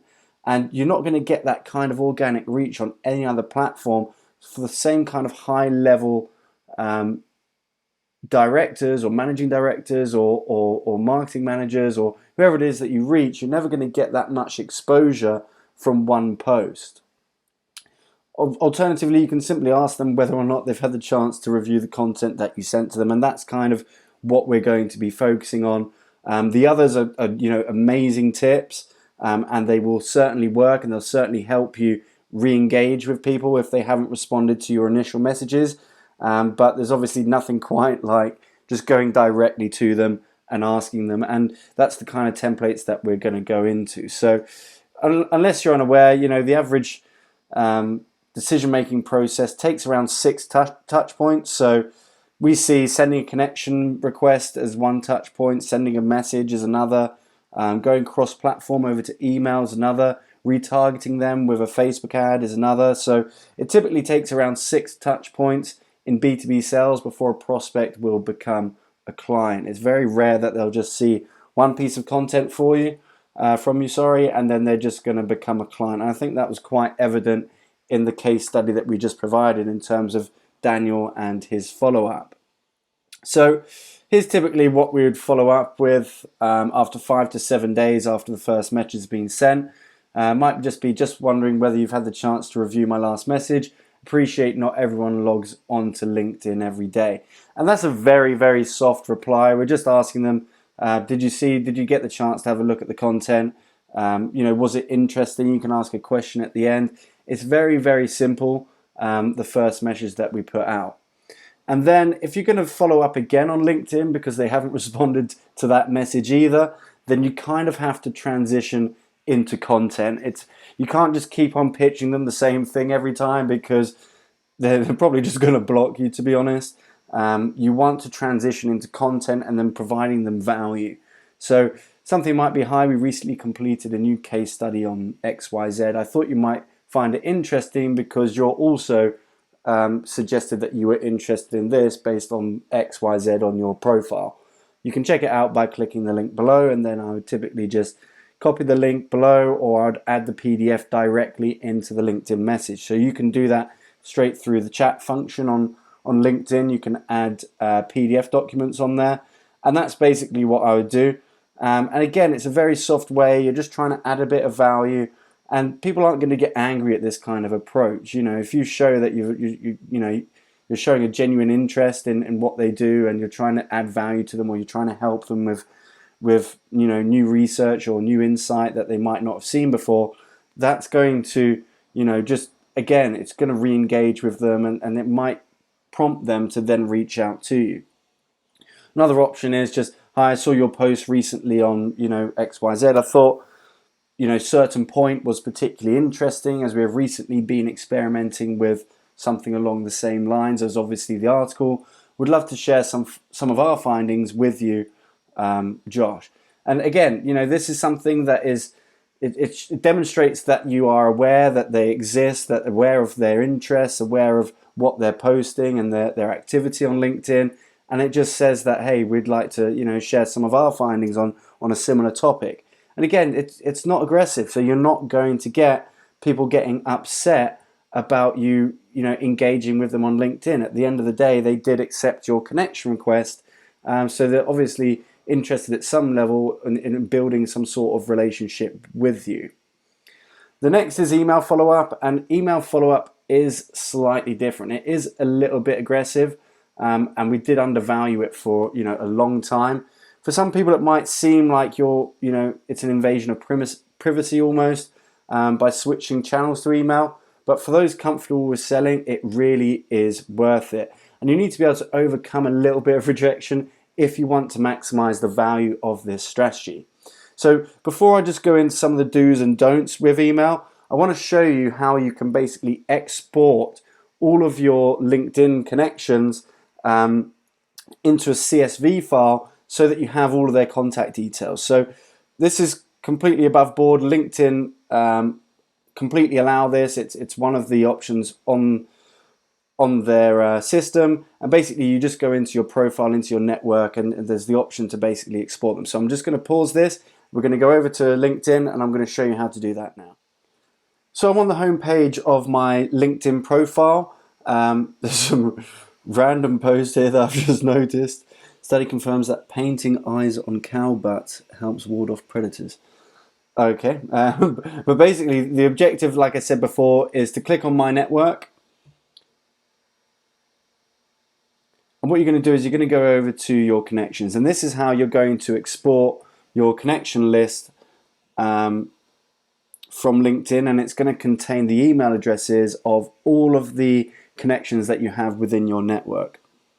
So you're going to go over here to top right, and you're going to click Manage Synced and Imported Contacts. Can you see this here? You're going to click this button. It's going to redirect you to this page, and under Advanced Actions, there's Export Contacts. Click that. It's going to open a new tab, and basically you want to click this option here, Download Larger Data Archive, and then you simply click this button here to request the archive. When you do that, it's going to provide you with an Excel spreadsheet. Inside that spreadsheet, it's going to have loads of different columns, some for the job title, the industry, first name, last name, and the email address, the number of staff inside the company that they work with. Everything's going to be in there, but most importantly, the email address is going to be in there. So you're going to need that spreadsheet if you're going to follow up on email. But that's pretty much showing you how to do that. Now we're going to skip back across to the templates. Okay, so now that you know how to access the emails of all of your LinkedIn connections, we're going to go through some do's and don'ts when it comes to email follow-up. First of all, and this is probably the most important one, I would really not recommend sending unsolicited emails to personal email addresses. So any emails that appear in this spreadsheet that you're about to download, if they include gmail.com, hotmail.com, msnmail.com, if they've got any of those domains on there, I really wouldn't email them, just because it takes away the professional element of sending business emails if it goes into a personal inbox. We personally don't do it. You're likely to sometimes pick up people that are a little bit upset that you've basically sent them an email to their personal email, even if it does say that, okay, we connected on LinkedIn. It's just not that professional. So I stick to work domains. So at roocru.co.uk, at socialpixel.co.uk, at tesla.co.uk, at facebook.com. You understand the picture. Basically, only work emails will get follow-up emails from our campaigns. Also, we recommend you don't delay communicating with them on email. So if you download your Excel spreadsheet and suddenly you've got a load of connections that have been connections for like 2 years, you can't really then send them an email follow-up saying, hi, we recently connected on LinkedIn, when you've been LinkedIn, connected for the last 2 years. It just wouldn't make sense. Again, that's going to kind of feel spammy. So I would suggest waiting no longer than 3 days if you're going to follow up with people on email after you've connected with them on LinkedIn. And obviously, you're going to send them the follow-up, the main message on LinkedIn first. And if they don't respond to that, then you're going to send them the email, and then you can go back to LinkedIn and follow up again if you want to do that. But yeah, don't delay in doing this. Send the emails within 3 days, I would say, after sending the main message once they've connected. Do remind them that they've obviously connected with you on LinkedIn. You don't want to make it seem like it's completely out of the blue email that you're sending across to them. Do let them know that you basically captured their email after you connected on LinkedIn.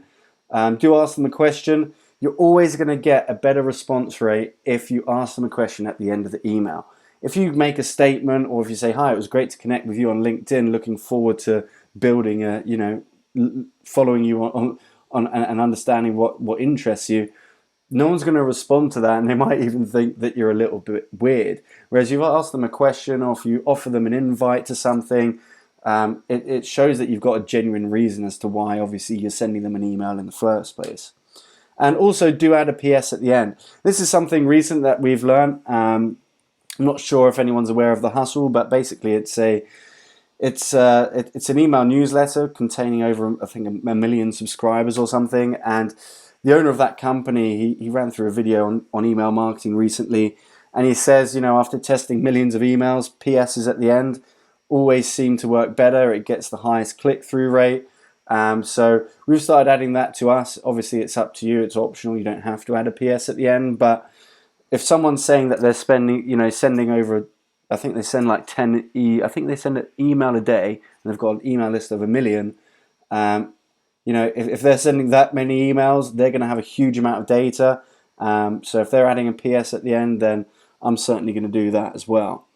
So in our experience with email follow-up from LinkedIn connections, you can expect around 2 times more leads by following up with non-responsive LinkedIn connections through email. And that's based on a lot of activity that we've run through these campaigns. And we just find that people are a little bit more responsive sometimes on email. Maybe they don't log in every day on LinkedIn, so they've missed your messages. We really, really encourage you to try out the email follow-ups. In terms of templates, obviously you can be as aggressive as you wish. I've got 4 templates here that I'm going to just introduce to you. You can mess around with these, but they're basically 4 different angles as to how you can re-engage with people through email. So template number 1, we recently connected on LinkedIn. I hope you don't mind me reaching out on email. The reason I wanted to connect was because, obviously, put the reason why you wanted to connect. Just wondering whether you'd be interested in X, Y, Z. So again, you want to be soft here. You don't want to be too aggressive. On template 4, I think I do go quite aggressive. But again, you need to select the template that you feel most comfortable with, and you feel that your sales experience is best suited towards. So again, we've put the PS at the end. We've recently completed X, Y, Z. It could be a case study. It could be some new insight you have from market research. Click here for a free copy, and that's just going to be a hyperlink or a link at the bottom where it basically redirects them to a page. a landing page where they can access the article or whatever.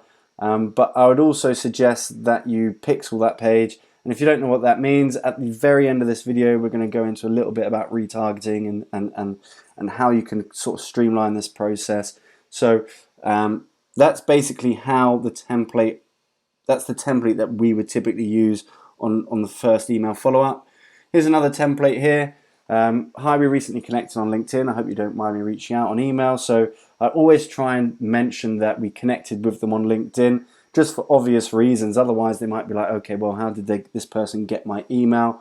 I noticed your now make complimentary statement showing genuine interest and research on prospects. So if you go onto their profile and you see that they've, posted a lot of content or articles, or if they've got certain viewpoints, or if they've been in the press recently, you want to add this kind of thing on here to show that you've made some sort of effort to do some research on what exactly it is that they do.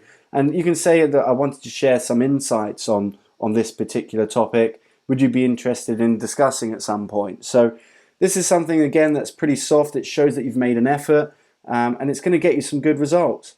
So again, at the end, you can do a PS. We've recently completed this. Click here for a copy, and that again, obviously, is optional. Template 3. Recently connected on LinkedIn. I hope you don't mind me reaching out on email. The reason I wanted to connect was to invite you to this webinar that's coming up. We're currently helping, and you're obviously going to mention their niche industry to solve certain problem. And I thought it'd be something that your company name might find interesting. Do you think this is something you might be able to attend? Again, it's quite soft. It's saying how, what's going to be in the webinar, why it might be relevant to the person that you're reaching out to, and then PS, company XYZ or high profile person in XYZ industry that they've probably heard of have agreed to attend, and then there are more details on the schedule here. And again, you might add a hyperlink there just to go to the landing page so that they can learn a little bit more about what the schedule is. Again, this is a really nice one, but you need to have the material available to run this kind of follow-up. Obviously, if you're not holding an event or a webinar, or you haven't really got that much experience in doing this, then it might be quite tricky for you. But if you do, then this is going to work really, really well for you. Template 4. Hi, we connected on LinkedIn last week, and I noticed you are the, let's say, marketing director at X Financial. I was simply reaching out to determine whether you have capacity for additional. So for this particular template, you kind of have to have something tangible, something to sell, something productized that's going to be really, really intriguing for them. Again, this is sort of if you want to be really aggressive and you've got something that's almost irresistible. So we run pay-per-appointment campaigns for certain financial markets, and we don't have, we can be this aggressive because they come back and they say that they're interested. If they're interested, they're definitely going to be interested, and especially the bigger companies, they're always looking for additional lead partners. So I'll give you an example for a financial company that we might run this to. Hi, we connected on LinkedIn last week, and I noticed you're the marketing director at XYZ Financial. I was simply reaching out to determine whether you have capacity for additional remortgage leads at the moment. We've been helping remortgage companies similar to yourselves, and are currently delivering for XYZ company and other company. Leads are currently costing £15 per lead, and they're converting at 15%. I'd be happy to share some more info with you if you're interested in learning more. And then PS, over the last 30 days, we've delivered XYZ, and it's converted XYZ as well. There's a lot of lead generators out there, so they're going to want to see some evidence that you can actually generate high quality leads. There's a lot of lead providers out there that will come and go, and they'll disappear overnight because they can't generate the quality. So by demonstrating that you're generating high quality leads, and you're working with clients that they might be aware of in their market or might be competitors, this is really going to pique their interest. They're really going to respond to this in the event that they do want to work with someone. So again, this is something that is a little bit more aggressive. It's something that you'd have to be very comfortable with. You'd have to have almost an irresistible proposition. but you can see why this might work. But I wouldn't suggest doing this template unless you're really confident. I'd probably start with maybe 1 or 2, unless you have the materials or you do, hold regular events and webinars, then use template 3. But hopefully there's something out of all of these that can give you some, ideas on how you might approach your email follow-up. But that's basically what I would do. I would send individual emails from your email account. I wouldn't, put all of these emails into one big autoresponder where it has an unsubscribe link. It's going to look spammy. Send these as individuals, and you're going to get a lot better response rate. You're going to get people upset if they've got unsubscribe links, because it just looks like you're mass marketing to a load of people, but you're basically trying to hide the fact that you are doing that, and you're pretending like you are going out and doing it as a personalized email. So this should be really helpful for some of you. I'll add this template obviously below as a PDF, and you can come back to it at the end of this video series. Hi, it's me again. Hope you enjoyed those follow-up videos.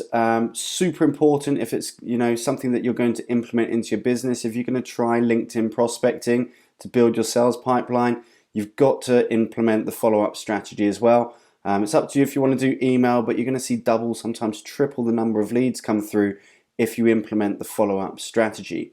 What I want to go into next is just the KPIs. So what should you expect in terms of lead volume, in terms of new connections coming into your LinkedIn account if you implement this strategy? So typically, if you're sending out 100 connection requests, you'd expect around 30% of those to accept the invitation to connect. That doesn't mean the other 70% didn't want to. It's that maybe they're not super active on the platform. So we see it normally compound over time. The amount of connection requests that actually get accepted over time increases because there's a backlog.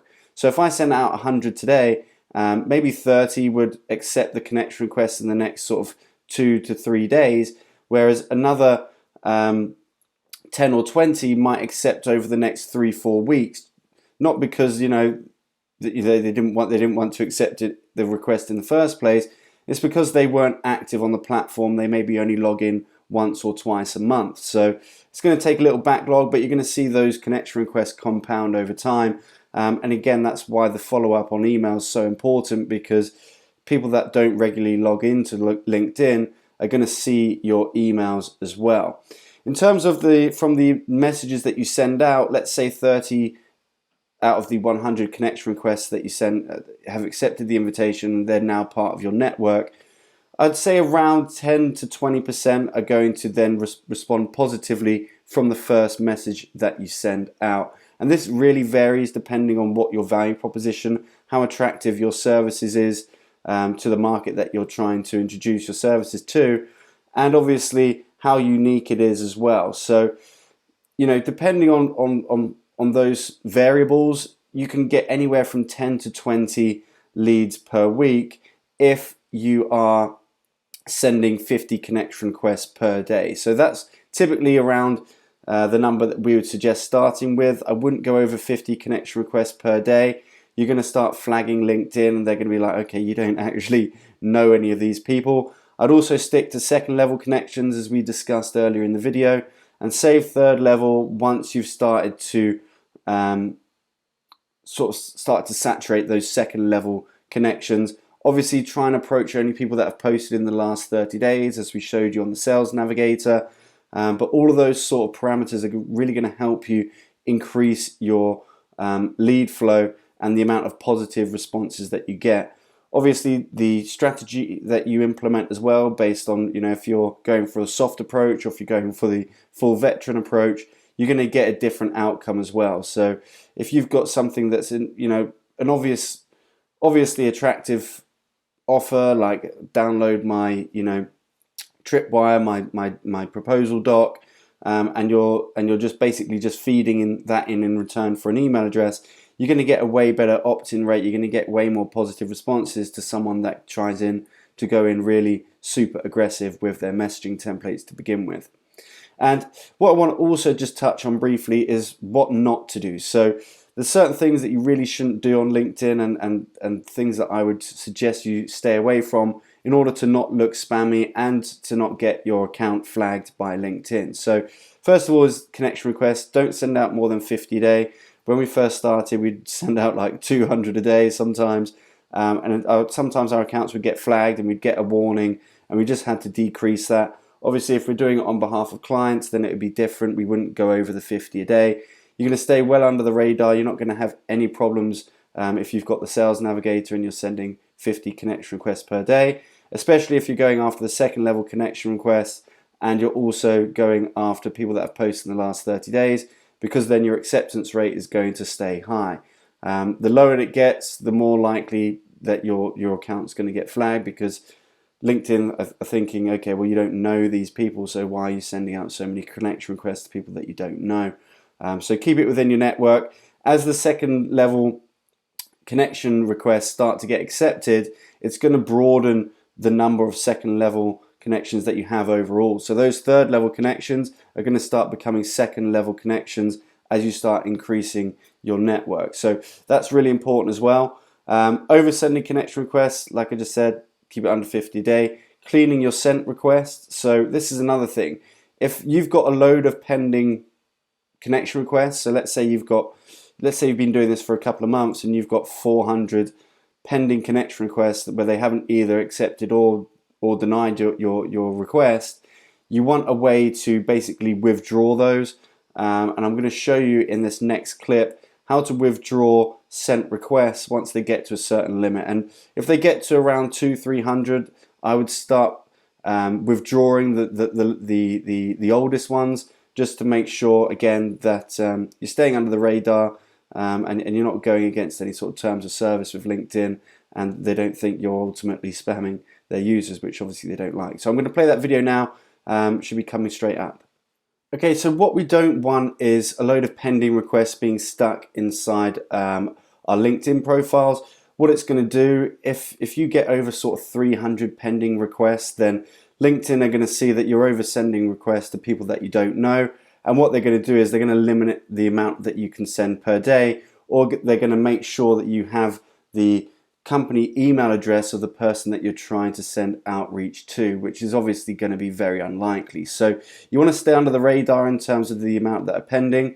And the way that you do that is you go across to My Network at the top here, click that, and then you can see already I've got 17 pending invitations of people that are trying to connect with me.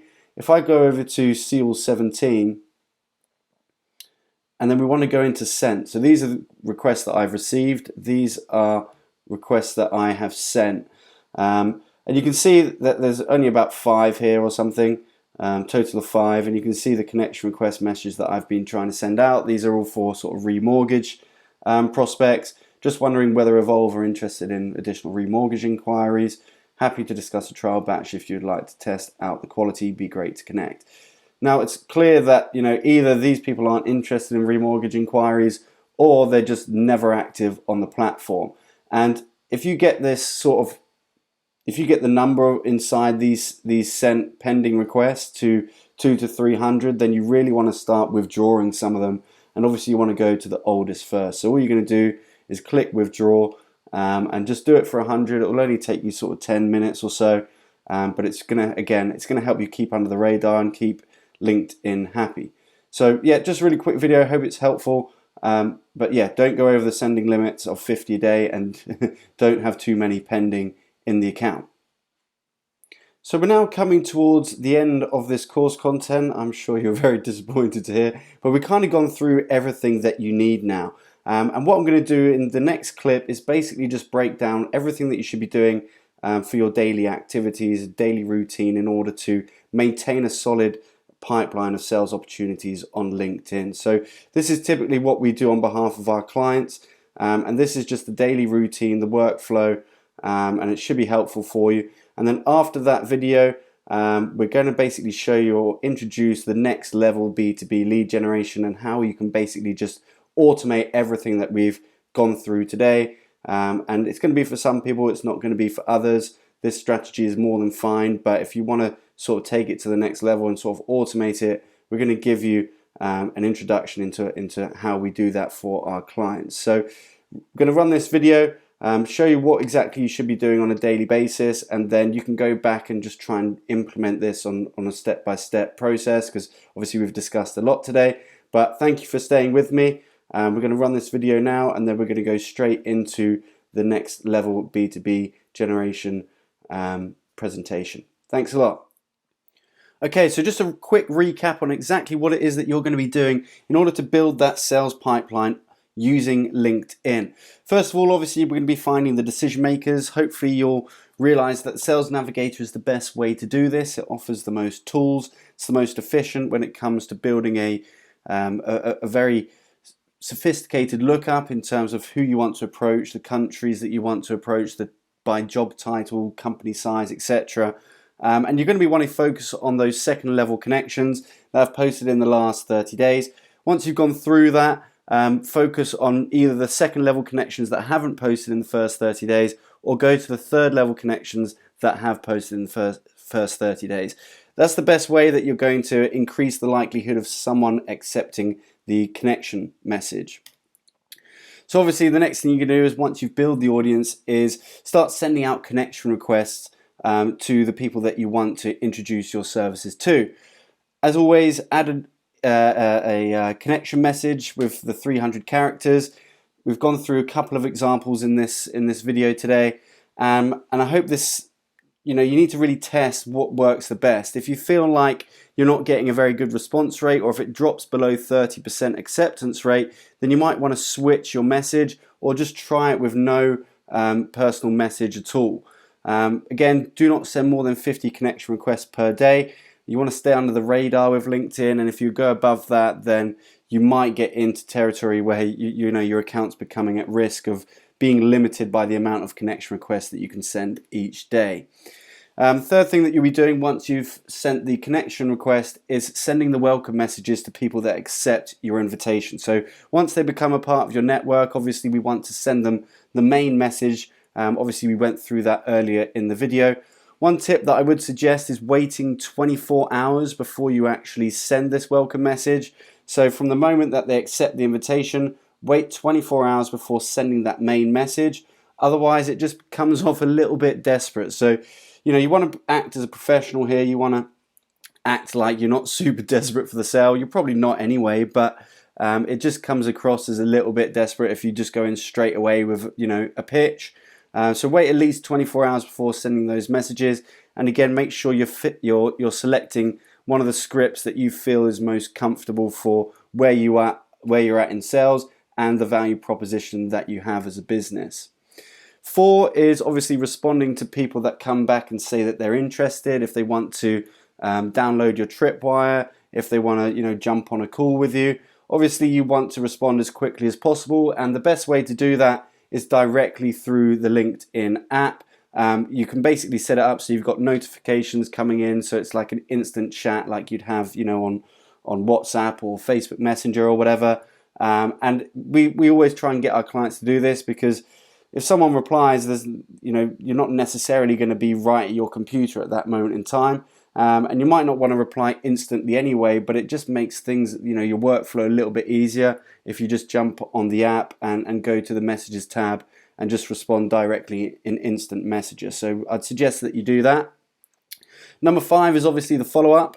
One of the most important parts if you really want to gain the best value from this strategy. If you want 2-3 times the amount of leads that you would typically get just from a one message prospecting strategy, the follow-up is going to get you a lot more leads.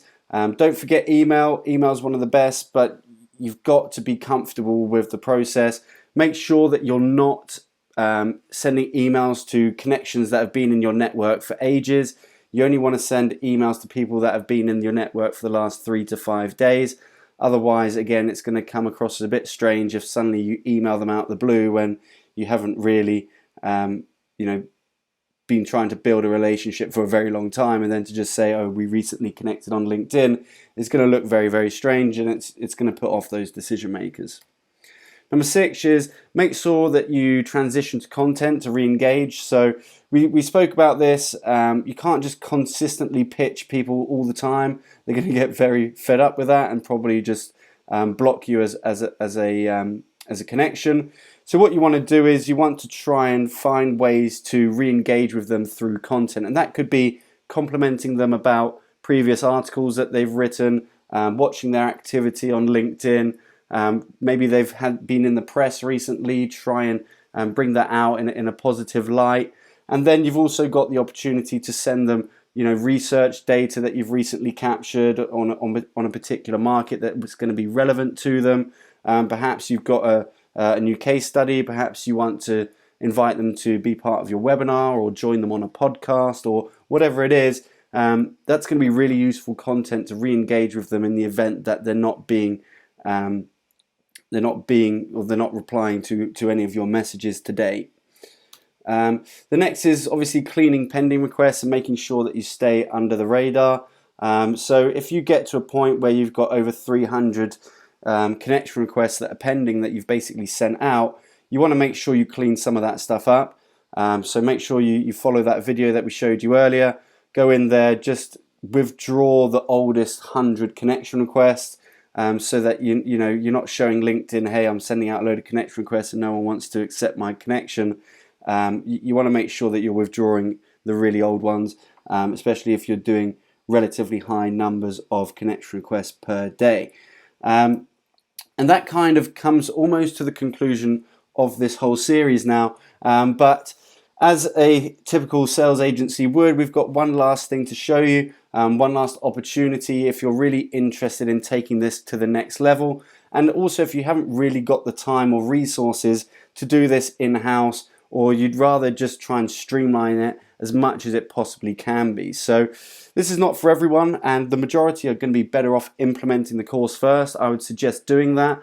This is only for people that might have, an idea of how this kind of stuff typically works, and they just want to go straight into automating it, streamlining it, so that they're not involved with the sales process. So for anyone that's not interested in actually implementing this work, first of all, I'm not sure why you watched the video in the first place, but I understand that for some businesses, this is going to be an interesting proposition. So we thought we'd add it to the end of the course. And this strategy will basically enable you to automate 90% of everything that we've shown you today. So we basically help our clients automate sending the connection requests so that you don't have to. We've got automation software that basically plugs in, and it will build up the list, it will clean the list, it will make sure that all the decision makers are in the correct job title with the correct companies that you want to approach. And then basically it will go out and it will send up to 50 connection requests per day with a personalized message. So we can basically set that up for you, or we can show you how to set that up inside your business, and that's going to save you at least 20 to 30 minutes per day, so that you don't have to do that. All you have to do is build that initial list, and then we show you how to clean that list as well. We also show you how to automate the welcome message with personalized content. So obviously you might not want to, once someone connects, you haven't got the time to go in and then copy and paste the message that you're typically sending out to every single person that's accepting your connection request. There's a way to streamline that so that they're automatically sent a message after a fixed duration of time. So like I said, a few minutes before, we don't want to instantly send them a message because it comes across as a little bit desperate. So we're able to send them a personalized message, and we can set the timing on that. So we can set it to 24 hours after someone accepts our connection request message. And basically that's it's just going to streamline everything that you're doing. And you can set up the personalization beforehand, so that you can even go as far as saying, hey, notice that you recently released an article on XYZ. I found it really interesting. And you can go that granular with your personalization when it comes to this kind of thing. And this is the sort of the next level of prospecting in a way that will really protect the time that you spend doing it as well. We also show you how to automate the email follow-up. So if you don't want to go in and download the Excel spreadsheet of your existing connections and then have to import them into Gmail or whatever, we've got a way that basically We've got software that will automatically extract the emails of your existing connections so that you can set it on a timer. So, okay, if within 3 days, if someone hasn't responded on LinkedIn, then send them this email. And again, it's all personalized. And in the event that they do respond on LinkedIn, obviously you don't want that email to be sent out. You don't want to send up a follow-up email if someone has just responded with you directly through LinkedIn. And the software recognizes that. It'll block the email from being sent if someone responds to you on LinkedIn. So it's really, really clever. It's something that works super, super well for our clients. And again, it's just eliminating the time and the resource that's typically associated with doing this manually. We also help our clients streamline the nurturing phase so that they can focus only on attending sales calls. So if you don't want to go back and forth, and let's say someone says, yeah, I'm interested in reviewing your report, send it across. We've got ways that you can basically streamline that as well. You can access some of our outsourced teams that can do all of this fulfillment for you, so that at the end of the day, all you're doing is attending scheduled sales calls and appointments and not worrying about the nitty-gritty, sometimes tiresome, sometimes repetitive tasks that salespeople have to typically do. We also provide one-to-one guidance on building your templates, your sales process, and can offer you a part-time sales pro to work remotely on your business. So we've got like a database of vetted sales pros that can basically come in and even do some cold calling for you, or they can also do pre-qualifying calls. So if you want to make sure that someone's in market, someone's got the type of budget for your particular service, then you can get a sales pro to basically do all of that process for you, and also to manage your CRM. So they can basically do the whole sales process up to the point where it goes to an appointment, at which point we believe that it's better for the client to either attend the sales call or their staff to basically, their sales team to conduct the sales call. If you try and get the sales pro to do that, you're going to have a very long training process, because they're going to have to really understand the ins and outs of your business, which is obviously fine if you want to go down that route, but for the majority, just getting it to a point where they've scheduled the call and you haven't had to really do anything in terms of prospecting or business development, that's very attractive to a lot of our clients. So that's something that we also provide on our one-to-one service. As mentioned, this is not necessary to build a sales pipeline with LinkedIn, and you can easily just implement it yourself. But obviously that's a more manual approach. It's a little bit more time intensive. This is a way to sort of just streamline everything for you. And if you're interested in that, automating the majority of your prospecting on LinkedIn, and only want to deal with the incoming leads, then we would like to invite you to schedule a call with us. At the very bottom of this page, there should be some option to schedule a call and select the date and time that's right for you. Just a heads up, there is an investment obviously that's included with working on a consultancy basis, on a one-to-one basis. We sort of do one-to-one screen share calls a couple of times a week, and we make sure everything's set up in your business so that you've got the prospecting system ready to go live. So yeah, I'm going to quickly say goodbye in person. I think that's the right thing to do in sales, and then yeah, that'll conclude the video. Right, so we've come to the end of this series now. I hope you found it interesting. There's been a lot of content that we've gone through over the last couple of hours. And what I'd suggest you do is go straight back to the beginning of this video and start implementing the different phases that we've discussed. So sorting out your profile optimization, building that audience within LinkedIn, and then start connecting with people. Once they accept, make sure you've selected a sales strategy, built out your message, and then start sending it out to prospects. And you'll be really surprised at how quickly you start getting some inbound inquiries from companies that you might have been trying to get in front of for a very long time. It's a strategy that we still use today. It's a strategy that works really well for our clients. It's generated thousands and thousands of B2B leads. So I'm really hoping that you're going to get some great success out of this. If you want to take us up on our offer of booking a consultation call, then feel free to go down to the bottom of this video. We'd love to talk to you, see if it's a good fit. But in the meantime, get cracking. Good luck with everything, and we hope to hear from you of some success that you've had with the course. Cheers now.